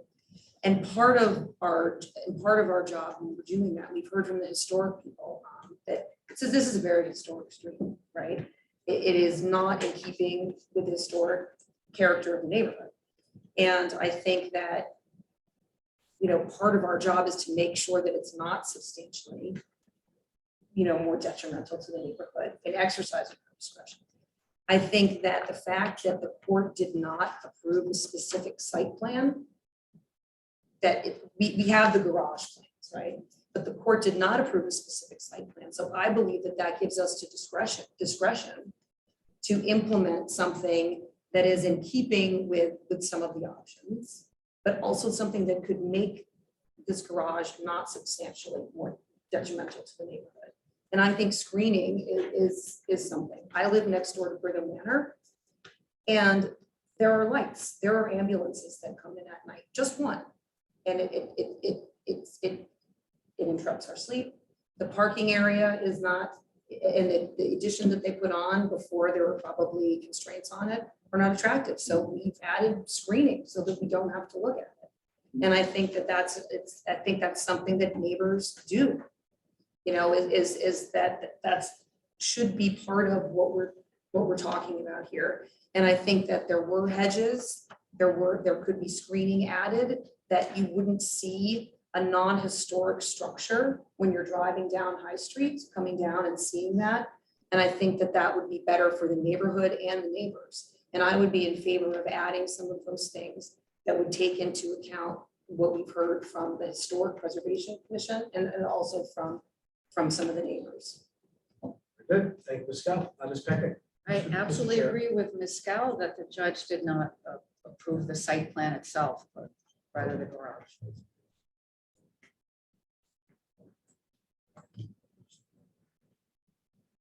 What was that? Oh, okay. Very good.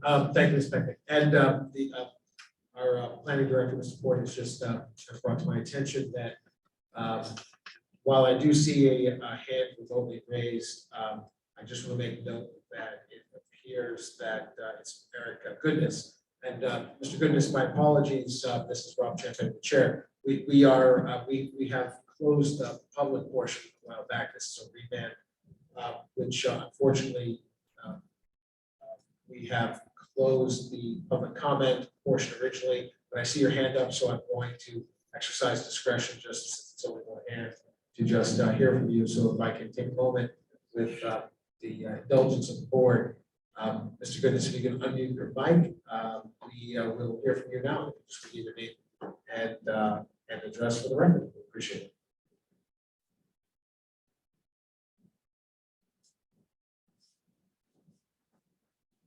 Mr. Goodness, you'll have to unmute on your end. Yeah, if you can hear us, Mr. Goodness, you want to unmute your mic, bottom left of your Zoom screen, and then we'll be able to hear from you. So.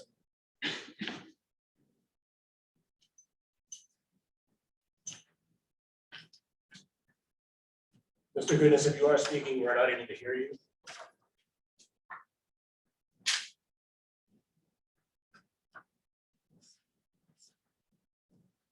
Okay, my apologies, and we will go ahead and circle back. We're unable to connect with Mr. Goodness, whose hand is raised as a online participant. Okay, so I'll just offer my thoughts in light of what I've heard from my colleagues. I agree with Pascal and others on the board that, I think that remand, for me, I may be wrong. And the court may send word that we have erred in this, in this opinion. But I do believe that when it's remanded back to us with the language that we have, that it is not a robotic exercise, but rather it is sent back into our laps almost de novo, as though we may exercise our discretion as though we would have at the outset within the stricture and the guardrailing of the court's order. I do believe it's not unreasonable, nor is it, nor does it offend the sense of sort of human nature that we seek to try to find, a balance within our discretion that we at least entertain conditions. I'm inclined to do that, and I may be found to be wrong. I do so with respect to counsel and to the long tenure of this matter. So, my sentiment is the same. I think that we as a board have to make a decision this evening. If we are inclined by motion to add a condition, then we will run that up the flagpole and we will see how it shakes out. And but I think that's what we stand with. If there's nothing else further deliberations, I'm inclined to close that and entertain a motion from any member of the ZBA with any condition that member is so inclined to add. So I will close deliberations and entertain a motion. Mr. Bennett. Yes, I will move that the special permit for nonconformities granted with the following conditions. First, that the plantings be added per the plan, and I'll ask my colleagues to tell me what plan are 2019 site. 2019 site. Yeah, it shows by omission. The 2023 one shows that the hedgerow that they note was removed. And it doesn't show up on the 2019 one. Yeah, they removed it. But they removed it. So it doesn't show necessarily on that one, but it says they removed it when they on the 2023 plan. So in green there too behind. Just for clarity, it's on the 2019 plan. There's this one right here. If I may just, Help us here. Yeah, I'll sure. defer to the board, but just to be clear, this landscaping that is shown here in green, that's on that 2019 plan for May, that I think is the last plan that the board had seen. Before it was appealed, that landscaping is not the same landscaping, I think, that has been requested for discussion tonight, which is in the back end of the parking area. So just to make that clear, this landscaping is all that was shown at that time. The plan at This that. green one here. This screening would only provide screening on the backside of the garage. It wouldn't address the back of the parking area, which I think is the. Right, but I did hear an abutter request the plantings. Where's that? Plantings to the rear of the garage, which is what's in green as well. So I think there's been requests for that as well as for the in the front of the paved area. Can we just sharpen that motion then with respect to, I mean, we're gonna just have to take our best guess at what we think. Makes sense. I should say best guess, our most, I guess, our sharpest and educated effort. The shrub plantings depicted on the 2019 site plan. Plus, The May 24th plan you're referring to here. Yeah, that's the May 24th. 2019. Okay, so the motion's been made by Mr. Bennett with the collaboration of Ms. Pecknick in the addition of an additional condition. Plus. Is there anything? Plus the additional screening. The additional screening at the end of the paved area. All right, so the planting as per the plan of, yeah, please. Thank you. Through the chair, just and again, just for the Office of Planning and Development, partially speaking for the zoning administrator who is here tonight. Just for clarity in the decision, by the way, wherever you look up for the board, just wanted to make it clear, that, well, the reference to the 2019 plan, what I think would be clear as to where the plantings are, generically speaking, as shrubs behind the garage. If you're specifying that you want some screening, landscaping, fencing, or otherwise at the back of the parking area, it would be helpful if there was some specificity as to its location or something, anything, with a little bit more detail. That way we can make sure that there's compliance and that is something that the zoning commission for compliance with the process. All right, thank you, Mr. Boyd. So we have a motion made by Mr. Bennett with the condition of screening and plantings as per the plan that Mr. Boyd just referenced, as well as Scout. What was the additional? So I'm looking at the 2023 plan. Okay. And there is a survey note that said the existing conditions shown on this plan are the result of a survey provided by Winter GCLC dated July 12, 2017. After completion of the field survey, the hedgerow has been removed and solid panel fence installed along the property line. So there was a hedgerow that if you're coming down High Street would, I think, screen the view of the garage because the hedges would be there. That looked to me. Okay. I guess I would also add the condition that there's no lighting. Because that's what we've been told, that the pack lighting was removed because there is no lighting. All right. Mr. Friendly amendments. Mr. Bennett, can you rephrase that and just sort of like maybe tailor, if you wouldn't mind tailoring it for us. So we'll ask you to restate your motion. All right, let me try to restate the motion. I move that the special permit for nonconformities be approved with the following conditions. First, the vegetation showed in the May 2019 plan be planted and restored. Two, that Sorry. The vegetation on the 2019 plan.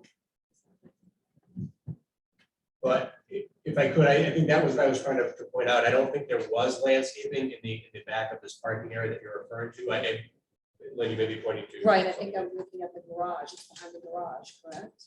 Correct, but I think that, well, that has been addressed now. I think that the question is now for potentially another area, right, Greg, if I'm not mistaken? Greg is now referring to, I think, the back of the parking area as opposed to the back of the garage. Yeah. So two distinct areas. Okay. Could we say similar vegetation to what was shown on the You can 29 plan? perhaps to for clarity screen? purposes, extend the same shrub line behind the parking area. Maybe, it's something that might be specific enough that we could look for compliance. That sounds- All right. having a hard time understanding what this is.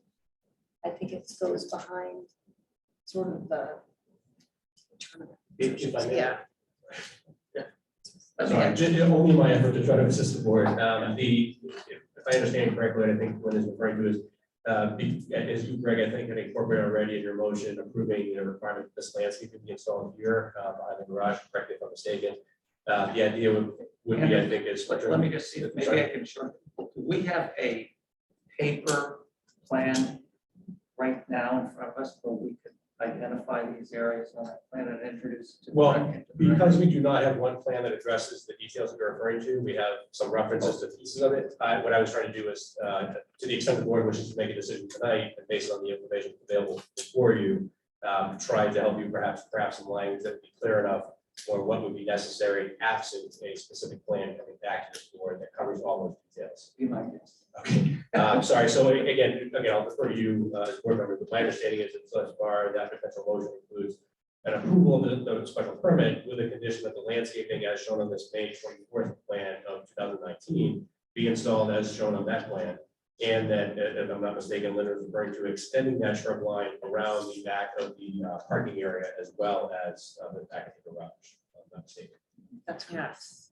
Okay, thank you for that. That was it. All right, so we have a motion made with condition. And a third condition is that the No lighting in the park, that there would be no lighting installed in the parking area as we've been told. Okay, and a third condition, if I'm hearing you, is that no lighting be installed in the parking area? Is that correct? yes. All right, that's the motion. And And as Jordan, you have all that? Right, fair enough. I have one more condition. And we haven't talked about this, but some demonstration. Greg, you use the mic. And a demonstration by the applicant that the concern regarding the dry well and its capacity be demonstrated to be sufficient. Okay, so there's 4 conditions. We have a motion to approve the application with the following 4 conditions. Greg, if you could just quickly summarize, condition number 1 is The vegetation be installed that's depicted on the 2019 plan. thank you. And Condition 2 is the extension of vegetation along the back of the garage. Condition 3 is that there be no lighting in the parking area. Condition 4 is that a demonstration by the applicant that the dry well is of satisfactory capacity. In addition to address reasonably anticipated runoff. thank you. Sorry. I actually, I apologize. I want us to, we have to be clean on this. Board's got to act the way. Oh, no, sure, again, Let me hand you. Sure, yeah, and again, I apologize, I'm only to try to help craft conditions that would be, enforceable if there was something to follow through on. My only suggestion would be, if it's a friendly amendment, would be to add language requiring the, say, a civil engineer to provide a letter. That would be something that zoning administrator could look to for compliance, absent some specificity like that, that'd be hard for the zoning administrator to determine what aspect apply with. Thank you. Fair enough. Yeah, Thank you. and thank you. Andy. That's well noted. Okay, motion's made with 4 conditions with the additional sort of sharpening language by our planning director. Appreciate it. Do we have a second? A second. All right, motion's made by Ms. Bennett and seconded by Ms. Scow. Calling the roll on the motion to approve with those 4 outlined conditions. Mr. Bennett, Yes. Mr. Chen, Yes, we left out. Ms. Scow, Yes. Ms. Peckman, Yes. Rob Champetti, I vote yes. That's 5 in the affirmative. The ayes have it. The motion with 4 conditions carries. Council, on behalf of our fine city, thank you, sir, for coming out, and to everyone who's indulged and endured, thank you for your patience. And we are, so with that, we are moving on to 31 Overlook Street. Unfortunately, I'm almost an hour past my hard stop. I will have to step back and I will turn things over to Mr. Lyle for the final 2 applications. Thank you. Have a good night.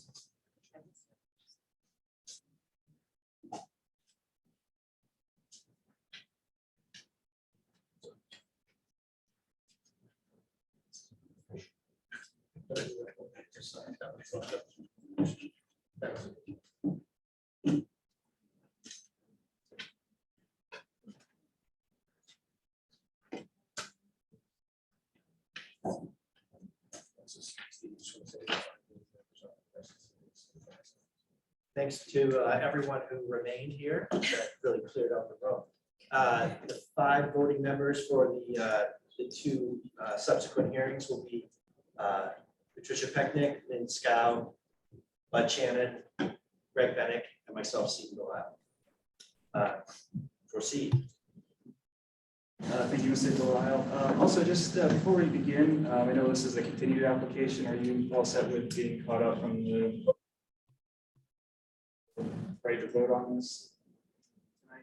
Oh, to answer your question, I was not in attendance for the first hearing, but I listened to the recording of today and qualified myself.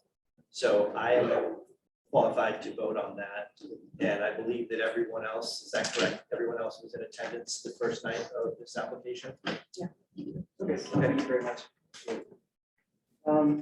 So I'm Ben Taylor, attorney at Mead, Talman and Costa, 30 James Street, Newburyport. Here tonight on behalf of the owners and applicants, 31 Over Street, Tucker and Haley McCarthy. With me this evening is Tucker McCarthy. Also with us virtually is Michael Ebert, the designer on the project. So as mentioned, this is a continuation from the last time we were in on April 11th. This continued to be 9, we continued it again. The applicant has tried to make some updates to their plans to better address the initial feedback. So with that, the main feedback we received from the board's questions and comments at the initial meeting was mainly regarding the floor area ratio as well as the building height. So to speak to the floor area ratio first, it was previously proposed to increase beyond the 25% maximum. So now what the applicant has done is decrease the proposed floor area ratio to be 29.9%. What that looks like in practice is a total of 46 square feet of living area from the existing structure. To speak to the building height, we previously presented that as 29 feet. Since then, the applicant has retained Tom Hughes as a wetland scientist. He has a lot of work on Plum Island to really drill down and understand what the pilings need to be to ensure compliance with all applicable floodplain regulations. So with that, the proposed pilings here are 6 feet, not 10 feet, as I think was understood by some people at the prior plans proposed. So with that, the proposed building height tonight for the plans in front of you is 25 feet, 7¼ inches. And that does include the 6-foot pilings. For comparison, the existing structure has a 16-foot, 8 7/16 inch median roof height, and also at its ridge. So the highest point that it projects up into the neighborhood is 21 feet, 2¼ inches. So the difference between the highest point of the existing to what's proposed is about 4 feet and 5 inches. Also, I do want to mention that the footprint of what's proposed tonight is even smaller than what was proposed the last time. The last time it was about 111 square feet smaller than the existing structure.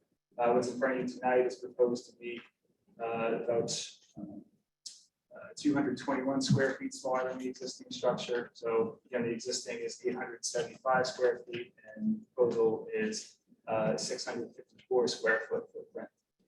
Pretty significantly, in further reducing the footprint, that actually makes the rear yard nonconformity into a conformity. So it's existing at 13.4 feet. It's proposed to be 20.5 feet, where obviously 20 feet is the minimum in the zoning district. And just to mention, lot coverage and open space are also improved. And actually, for that number, they're improved 5% from their existing calculations. Can we go to the next slide, please, Andy? So if you just zoom in on the beige square. Yeah. So the beige square is the footprint of the proposed structure tonight. You can see some of the white around it, both to its right side, that narrow strip, and also to the rear where it's this covered porch. That includes the entirety of the existing footprint. You can see the 13.4 rear yard setback near the top right there. And you know, where Andy's cursor is. Then the 20.5 foot rear yard setback for the beige structure. I do want to point out in making that rear yard conforming, is vision a 20-foot line going across the rear of the property. From this proposal, the client in the future could not build within that 20-foot line. And this also includes any decks that are over 30 inches off the ground. So those count towards setbacks, as you know. So really, in making this conforming, the client is also ensuring in the future that nothing's going to be built, to expand any structure in the future within that rear yard setback. Obviously, that would, maybe someone could try it with a variance, but variances can't be granted, when there's conditions caused by the owner's title or people preceding them. So I just wanted to point that out with the site plan. And go to the next slide, please. Sorry, Andy. Thanks.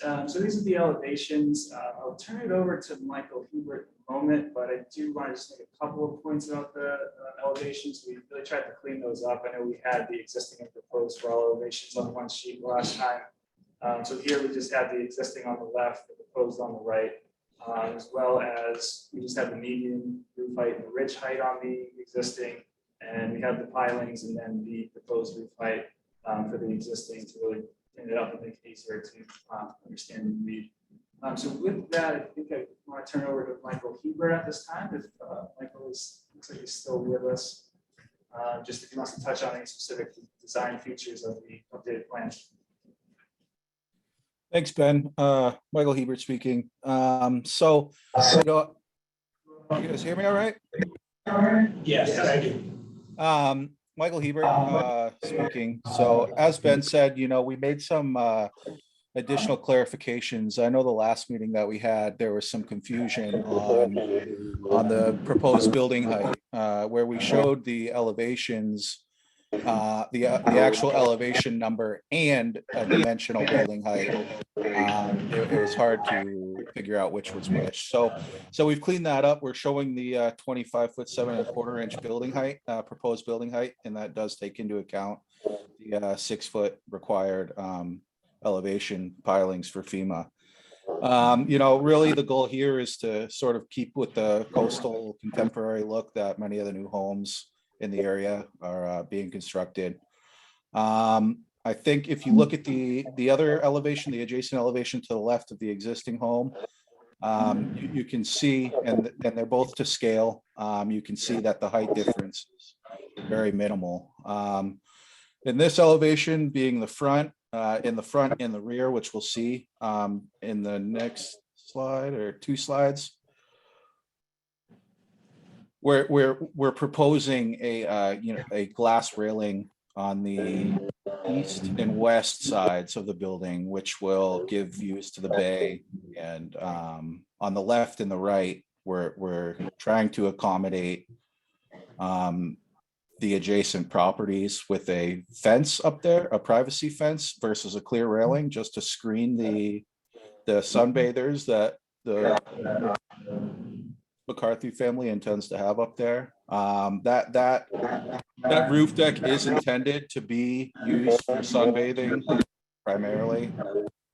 So there shouldn't be too much traffic up there. I think with that said, if we can jump to the floor plan there, a couple slides down. To ensure that we're under the 25% maximum FAR, we've actually alleviated a bathroom on the main first floor and opted for a single bathroom to serve both the 2 bedrooms and the master bedroom. And on the second floor, you can see that we've gotten rid of the dedicated dining area and tried to incorporate the seating area into the kitchen, you know, island area to reduce the square footage and get us under that 25% FAR. On the next slide, we wanted to illustrate what the existing structure would look like if it were to meet the 2023 requirement and have the 6-foot FEMA pilings.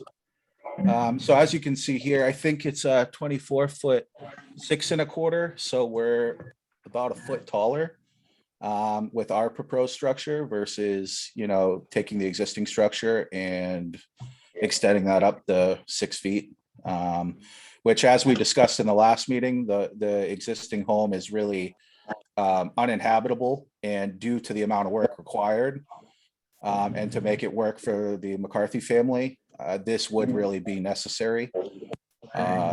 So I think that's it, Ben. No, thank you, Michael. If we could just stay on this slide for, sorry, just for one more moment, just to add one point of clarification to what Michael said. So in our one of our recent cover letters, we talked about the FEMA 50% rule. So that's colloquially what it's known for these structures that are in floodplains.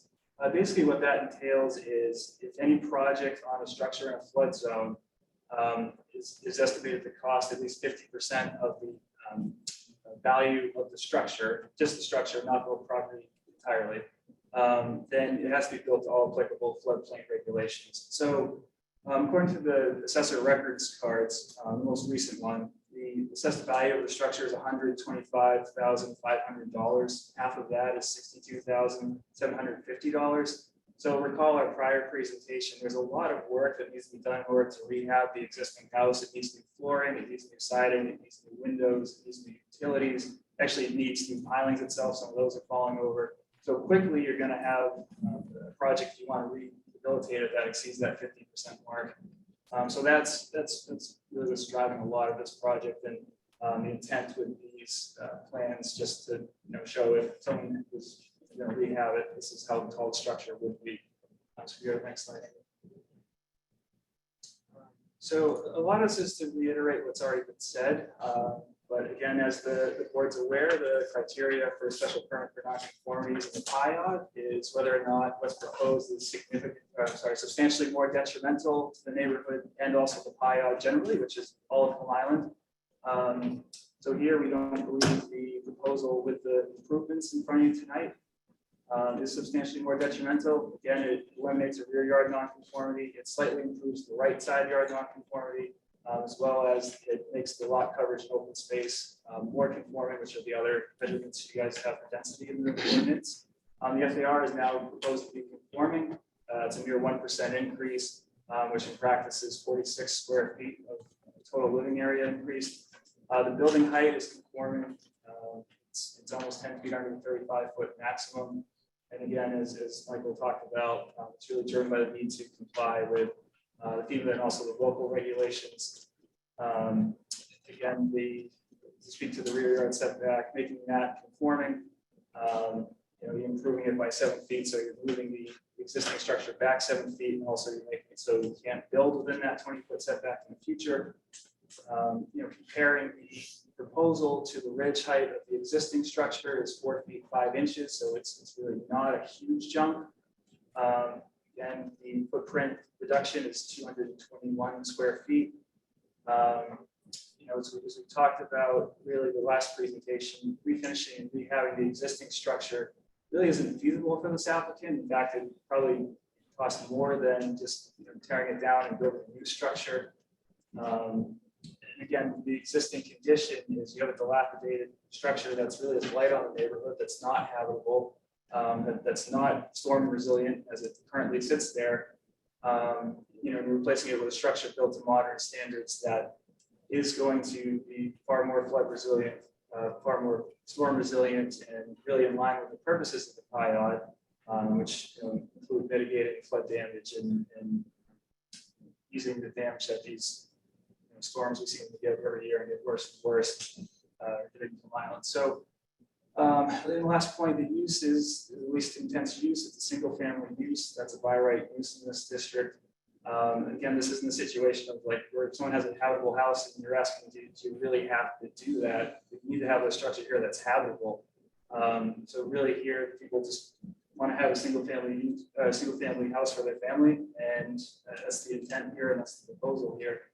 So if you just go to the next slides quickly. I do want to say, since the last meeting, the applicant, made more efforts to reach out to abutters. They go around and knock on doors. There were 2 abutter support letters submitted today. Those were from 976th Street and 1176th Street. So the house in the circle at the northernmost point on this slide, that is 1176th Street. So it's across the way on Overlook. And then 976th Street is the house to the right of that. Actually, it's not circled, it's the one to the house. Oh, sorry. Yeah, and they also do own that vacant lot that is across from Overlook. Again, Tucker has made attempts to talk to neighbors and try to work something out, but they understand the difficulty and trying to get something that makes everyone happy. So the purpose of this slide, however, is I wanted to provide more neighborhood photos. So these are all the direct abutting structures, plus the 2 at the bottom are actually 3-story structures that you see in some of the photos of the neighborhood. So just for the purpose of the clarity, the next few slides, I just wanted to go through these. So this is 36 Basin Street when viewed from the rear of 31 Overlook Street. So this is looking towards it. Again, it does have a 2-story portion. You'll see with a lot of these structures in the neighborhood, there's a larger 1-story portion with a smaller 2-story portion. That's actually what's proposed as part of this proposal. Next slide, please, Andy. So that's 36 Basin from the corner of 76th Street and Basin Street. Next slide, please. So this is viewed from Basin Street. Again, elevated deck, 2-story portion in the neighborhood. Next slide, please. This is 32 Basin when viewed from the rear of 31 Overlook. You can see a 2-story structure. Next slide, please. This is just when viewed from Basin Street itself. This is 32 Basin Street. Again, a larger 1-story portion with a smaller 2-story portion. Next slide, please. So this is 27 Overlook. This is the smallest house in the neighborhood. It's directly to the south of our structure. There is a little bit of screening, as well as we're not exacerbating the setback any closer towards the structure. Next slide, please. Yeah, so this is viewed a little bit further back from Overlook. Again, you can see the tree does provide some screening. Again, if we were to be building towards that structure, it'd be where the cars parked. But obviously, we're keeping the footprint at that side of the property where it is. Next slide, please.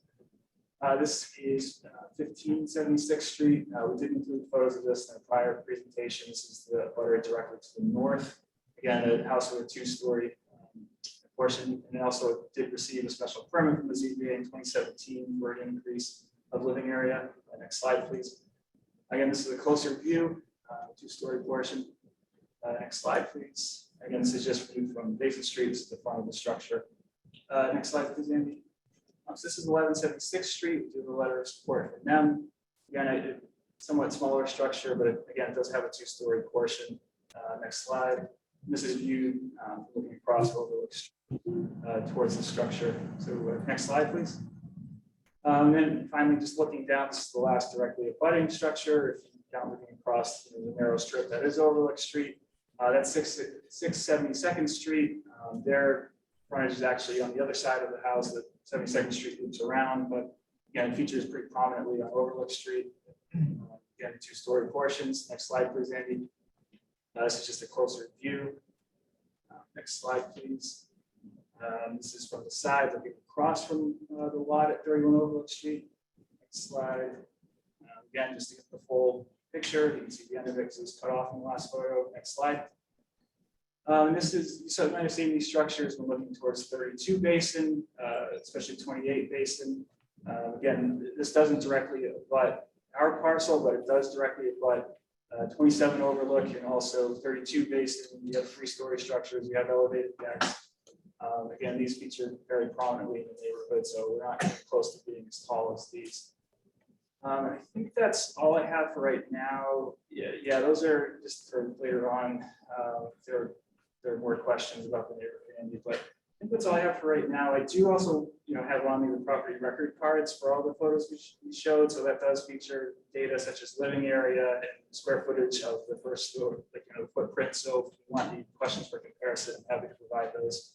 But if you have any other questions, I'm happy to answer those and turn it back over to Mr. Gillette. Thank you very much, Mr. Taylor. So with the presentation done, we can close that portion of the hearing and we can go to any public comment if anybody would like to make any comments.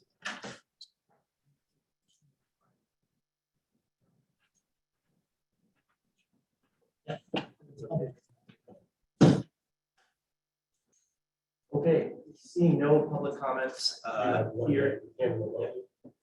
Seeing no one here in the room, we're going to go to remote comments. Andy has the sheet up and we have Alexis Flo on the line. Alexis, you can unmute yourself and hello, everyone. Can you hear me? Yes. Thank you. I'm sorry I couldn't be there in person. Unfortunately, my dad had surgery, so I couldn't be in Newburyport. My name is Alexis Bluff. I live at 32 Basin Street. I do believe a number of my neighbors submitted letters. I didn't hear that mentioned in the thing, so I just wanted to bring that up. I think they submitted them because they couldn't attend before I get started. Just wanted to point that out. So my concerns expressed previously for the proposed non-conforming changes. The biggest thing is this is one of the smallest lots in the neighborhood, and the changes proposed are definitely detrimental to the characteristics of the neighborhood. Those things I believe, and I pointed out previously, but I'll review again, are the change from a 1.5 story to a 2-story, the deck moved from the first floor to the second floor, the addition of a deck on the roof, the increase in square footage as a result of the floor area ratio. While I find all these changes detrimental to the character of the neighborhood and potentially precedent setting for non-conforming changes in the future to our neighborhood, I will focus on the biggest concern of privacy. As I understand, square footage is the most important thing to Tucker and the McCarthys. The new proposal with the 4 feet decreases the piling and the addition of the I guess their privacy fence for sunbathing didn't really change anything for my biggest concern, which is the changes to the characteristic of the home. I would like the proposal to keep the same characteristics of the old house with one deck on the first floor and have it remain at that level.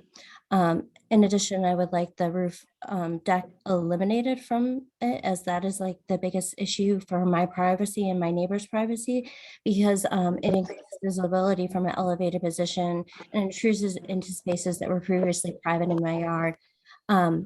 So I would like that roof deck removed as being like the biggest concern, because I think they're proposing 3.5 privacy fencing on the sides, but the angle still looks at my yard, and never mind, 3.5 feet isn't really high enough for anybody not to see over.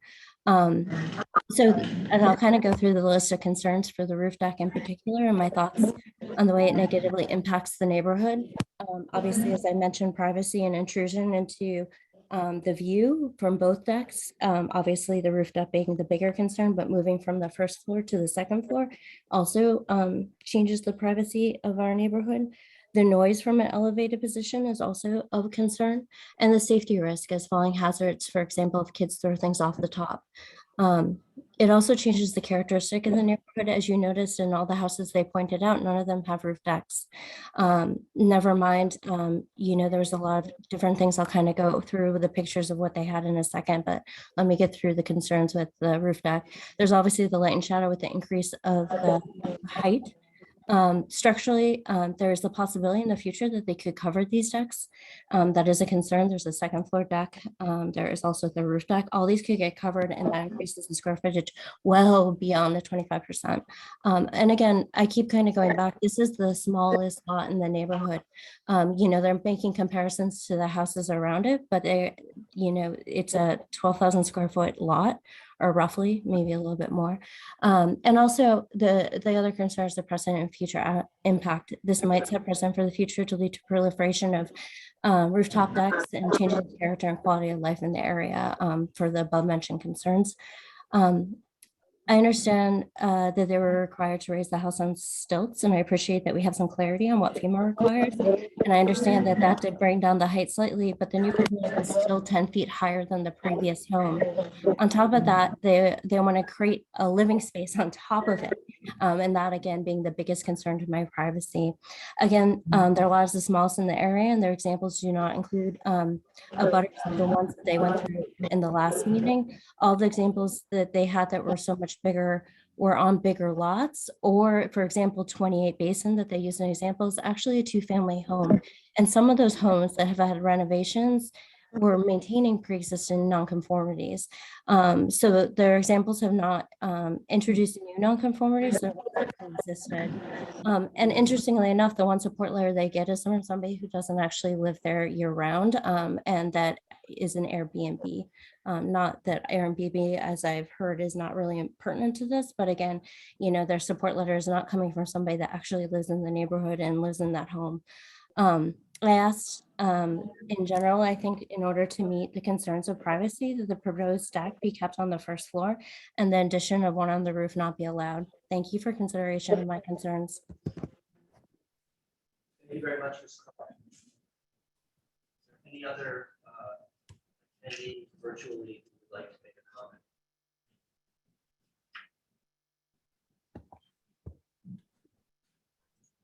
Seeing none, we will close that portion of the hearing and go to questions from the board members. May I, Mr. Doyle? Oh, yes, you may. Okay, Please so go ahead. since in the filing, the applicant brought up rehabilitation, I'd like to ask a couple questions about the conclusion that was reached that rehabilitation is not a reasonable alternative to a full demo and rebuild because it's such a sensitive site.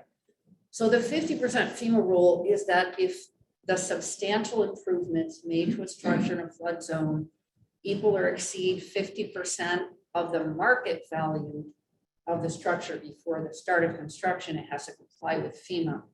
In your filing, you reference the assessed value, not the market value. The assessed value you say is $125,500. And the argument that was made at the last hearing is that rehabilitation of the structure would exceed $62,750. I looked at the building permit that was pulled in March 2022 from the previous owner who launched into this rehabilitation project. And the estimated cost of rehabilitation then was $75,000 for new windows, new siding, new floor, new kitchen and bathroom, new heating and cooling systems, and replacing the existing decking. Okay. But the FEMA rule is about market value. I know on conservation applications on Plum Island, if you're expanding an existing house, then they use 50% of the assessed value. But here, it's FEMA compliance is triggered by market value. So the house was sold in December 2022 for $415,000.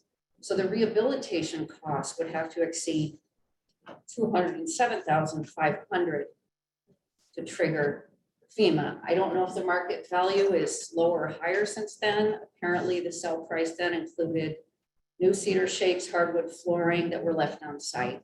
And maybe those materials could have reduced the cost of rehabilitating the structure. So using the market value, you could rehabilitate the house and not trigger FEMA, and you don't have to go up on 6-foot pilings. So my first question, and I have three, my first one is, why isn't rehabilitation a reasonable alternative? Great. No, thank you for that question. So keep in mind that the difference between the entire property's assessed value and just the structure's assessed value. So excuse me for taking out my phone, but this is I pulled up the property record card. So the actual assessed value of the entire property is $396,800. So it's very close to the $400,000 that the client paid for the entire property. But then when they just speak to the structure, it's $125,500. So that's where we're getting just the value of the structure. So we're not looking at the entirety of the property or its potential to increase its value by, improving the structures thereon or building a new structure.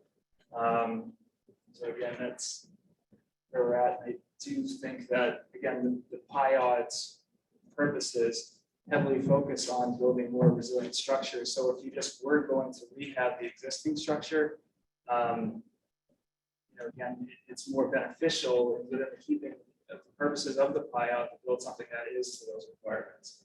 Okay, so you want to build new. Now I get that. Okay. So Mr. Swan had pointed out that the proposed first floor ceilings are 9 feet high and the second floor ceilings are 10 feet high. Somewhere in the filing, the required building code ceiling heights were listed as 8. So really they're 7. If you comply with building code, but you lose some of that ceiling height, and you can gain 5 feet of height, you know what I mean? You can take it down 5 feet. Why isn't that a reasonable response to the comments about height last time? So, I'm sorry. Yeah, go ahead. So just if I'm understanding you correctly, are you talking about the prior proposal, which we said had a 9-foot ceiling and a 10-foot 9 ceiling? and 10, yeah. Right. Currently, the ceiling heights are proposed to be 8 feet, so it has taken the 3 feet off what we previously proposed. If you're looking at it just from ceiling heights, again, I spoke with Tucker about it, and we feel 8-foot ceiling heights are a feature of most modern homes. And again, when you get down to the numbers, going from 25 and 7¼ inches, I believe is what the proposed height currently is. If we're going to take that down, say 2 or 3 feet, is that really substantially more detrimental to the neighborhood than the existing structure, which has an eve height of, excuse me, it's about 21 feet 2¼ inches. So really, we're talking about a variation of 4 feet and 5 inches from what's proposed from the existing eve height without even raising the existing structure. Okay, and then finally, if you look at that FEMA requirement of 2 feet above the BFE and you add 44 inches as required by Newburyport, so you get 5'3". So why is it rounded up to 6? Yeah, so as Tom Hughes said in his clarification on this, the Conservation Commission can make it higher. We did think just as a round number, 6 is safe, and also the last thing, I do want to make a point of clarification. We want to be safe the first time we go through with this. So, if what's proposed is approved, we want a number that we can feel confident that conservation is going to approve and that any other regulatory agencies won't have an issue in the future. Like, I don't think anyone would be happy if we said 2-foot pilings, then we go to conservation, they say, can you make it 6? And we have to come back here with a, needing a modification to a special permit granted and having to go through all this again. Right, but if FEMA says 2 feet and conservation says add 44 inches, you're saying we haven't been to conservation yet, but they might throw in an extra 9 inches, so let's put it in there. Yeah, based on what Tom you've advised. Okay, thanks. Those are my questions for now. Thank you, Mr. Pitt. Anyone else have a question? Anyone? All right, hearing none, we will close that portion of the hearing and go to deliberation. Who would like to take us away?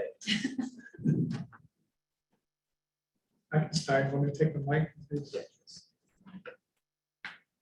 I guess the first thing that I'll point to is based on the previous meeting. I think the applicants come back and made pretty much changes that I think the board had the most concerns with. I think our primary concerns were the FAR, the height, and the height that it was off the ground, which I think they've dealt with. I won't say they've dealt with it 100%, but it's all better. It's all in the right direction. And also, there is at least 1 or 2 people that are now in favor of butters that are in favor of the building. So I'd say with that, I'm more inclined to accept this application than I was, whatever it was, the last meeting.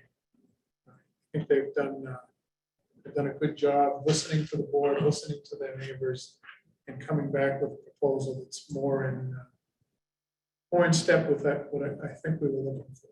So right now, I can support the application. Okay, just to sort of rein us in a little bit, we need to. Oh, you want me to go over our those? deliberations on the All right, I'll start. criteria for the special I'll permit. start with, there is no new nonconformity. So that's for the first hurdle to get over. And the next one is, I don't think it's more detrimental to the neighborhood. I understand it is slightly taller than the existing building. I do agree with the fact that the FEMA requires the building to be raised 6 feet. I don't have a problem with the size and the massing or the roof deck, to be honest. It seems like Plum Island is just peppered with roof decks. So I don't think that there's anything more detrimental to this building. Thank you, Mr. Shannon. Anyone else on the board deliberations? Yeah, I concur with Mr. Shagnon. There have been significant modifications and positive improvements here, particularly the building height, which is now 25 feet 7 inches, 35 feet is permitted. So this is nowhere near bumping up to the maximum limitation here. And I agree in every respect that this is not something detrimental to the neighborhood, and also it's more consistent with the PII. This structure is uninhabitable now. This is only an improvement. And the concerns that I hear are heartfelt, but at the end of the day, I agree with Mr. Shagnon that decks of this nature seem to be sprouting everywhere on Plum Island, and understandably so. So if one desires privacy, Plum Island is not the place to live, to be perfectly honest in my perspective. So for all of that, I support this. Thank you, Mr. Bennett. Anyone else going down the table? I would concur. I think I appreciate the effort made to respond to the concerns of the board that we expressed at the last meeting back in March. And I also appreciate the information that we got regarding the height of the pilings and sort of walking through why it was going to be required that with any work they were going to be needed. So I would be support the application. Thank you, Ms. Scout. Ms. Beckton? I do find it substantially more difficult. Thank you. And I will play the role Mr. Swanton tonight and say that I'm really happy that this has gone down below the 25% threshold with respect to the farm. And with that, I have a motion.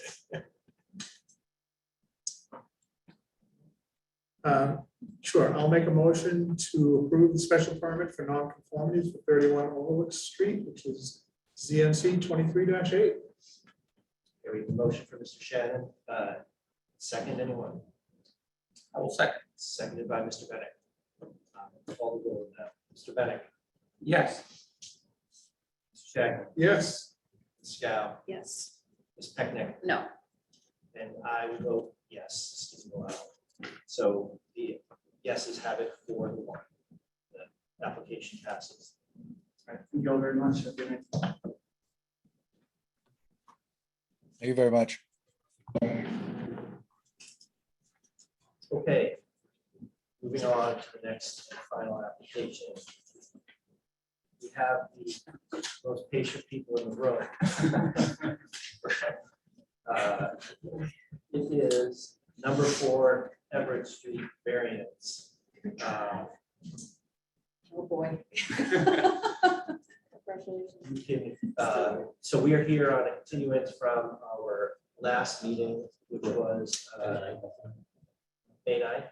Yeah. Tuesday, May 9th. So welcome back. You have the floor.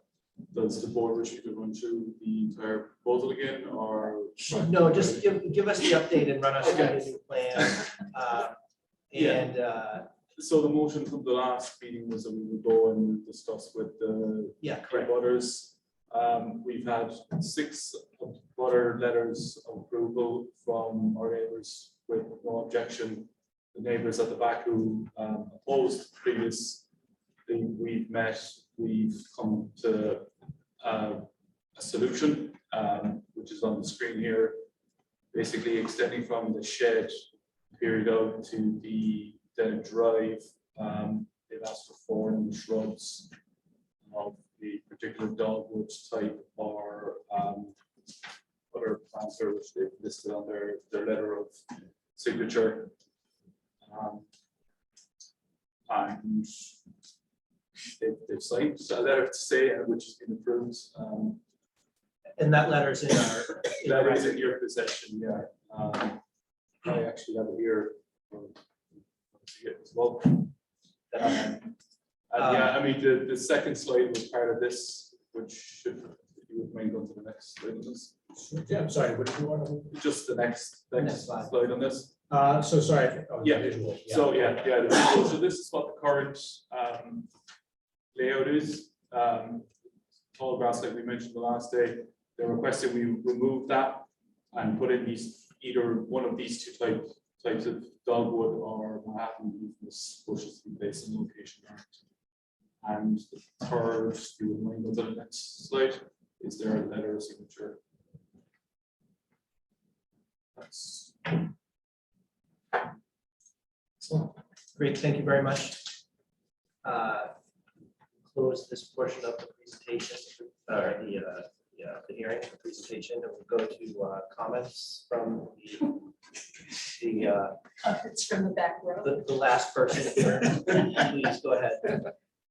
I am Patricia Boyle. I live at 9 Everett Drive, so I'm in kitty corner here. I just in support of it. Definitely won't be more detrimental to the neighborhood. That will probably be bad. That whole part of the world, Everett, Chapney, Jones, pretty much all non-conforming. Wow, and they've been, they're neighbors who want to stay and have their family. So I think it would be in our best interest, especially since now the flat. Thank you. Thank you very much, Ms. Boyle. And anyone else? Okay, going once. Okay, we're gonna go to anybody who would like to speak on our virtual world. Anyone? Seeing no hands, we'll close that portion of the hearing and we'll go to questions from the board.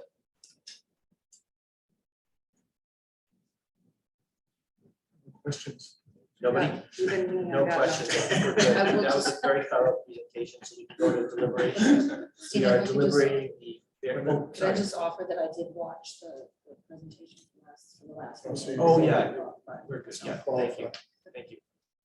So now we're gonna move on to deliberations, and we're gonna deliberate the variance criteria. And we've done this before at the prior meeting, so Go over the prongs if you again. just want to do it briefly, and then I think, Okay, considering we have the concurrence from the neighbor and we reached a resolution on that issue, that I think we can go through this fairly quickly. all right, I'll do the 4 prongs for variance. Conditions and circumstances are unique to the applicant's lot, structure, or building and do not apply to neighboring land structures or buildings. I think at the last meeting, in general, we decided that because of the fact that it's a corner lot and the placement of the house on the corner lot, that it is unique. There are other buildings situated similarly in the neighborhood that we determined that they are also unique. Second one was strict application of the provisions of this chapter would deprive the applicant of reasonable use of the lot, structure, or building in a manner equivalent to the use permitted to be made by other owners in neighboring land, structures, or buildings in the same district. And I think the board agreed that the strict application of the chapter would deprive the applicant of reasonable use by not being able to put an addition on the back of the house. Third one is unique conditions and circumstances are not the result or actions of the applicant taken subsequent to the adoption of this chapter. Again, the board felt that they purchased this house, the existing conditions existed, and therefore they did not have anything to do with placing the house on the lot or the fact that it's a corner lot. And the last one is relief will not constitute a grant of special privilege and consistent with the limitations upon other properties in the district. And again, the board felt that this is not a special privilege. That due to the other 3 prongs, this is consistent for use of property and the addition is reasonable. Great, thank you, Mr. Chagnon. With that, anyone else? That was a very good recitation of what happened at the last meeting, or the analysis from the last meeting. So thank you. I would also add that I thought that, the back, I know that you're very accommodating to the neighbors in the back by providing that privacy screen, but 2 of the prongs really go to, they have a much more extended setback problem than the one that we would put in place if we approved this application here. So it is, to allow them to complain would deprive them of a similar benefit of others in the neighborhood. Right, just go to the third prong, I think. I want to point that out. Thank you, Scott. Anyone else? All right, with that, I'll ask for a motion to approve the variance application for number 4 coverage. I'll make the motion to approve the variance for Everett Drive, which is VAR 23-2. Do I have a second? I was, Thank you, Ms. Scow. So we have a motion from Mr. Shagnon, seconded by Ms. Scow. We go to the vote. Mr. Bennett, Yes. Mr. Shagnon. Yes. Ms. Scow, yes. Ms. Pecknick, Yes. and I vote yes. Stephen Lau, so that's 5 votes in the affirmative. The motion passes. Thank you very much. I don't know what else I know now. Tell me.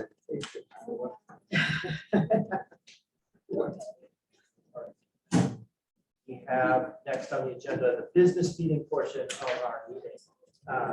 Approval of the minutes. Can we have a motion to approve the minute, or anyone have any comments on the minutes for the meeting of 5/9/23? We'll move that to the next meeting. I'll second. Okay, so we have a motion from Mr. Bennett, seconded by Mr. Chagnon. I think we vote A or nay on this one. Or do we go through the roll? We'll go through the roll. Mr. Bennett? Yes. Mr. Chagnon? Yes. Ms. Scow? Yes. Ms. Pecknick? Yes. And I vote yes, so that's 5. Moving on to the next item, other updates from the chair or planning director. I have no updates. And I have no reason to prolong the meeting. all right, with that, we will I will solicit a motion to close the meeting. Is that what it is? So moved. Move to adjourn. Yeah, thank you. Yes.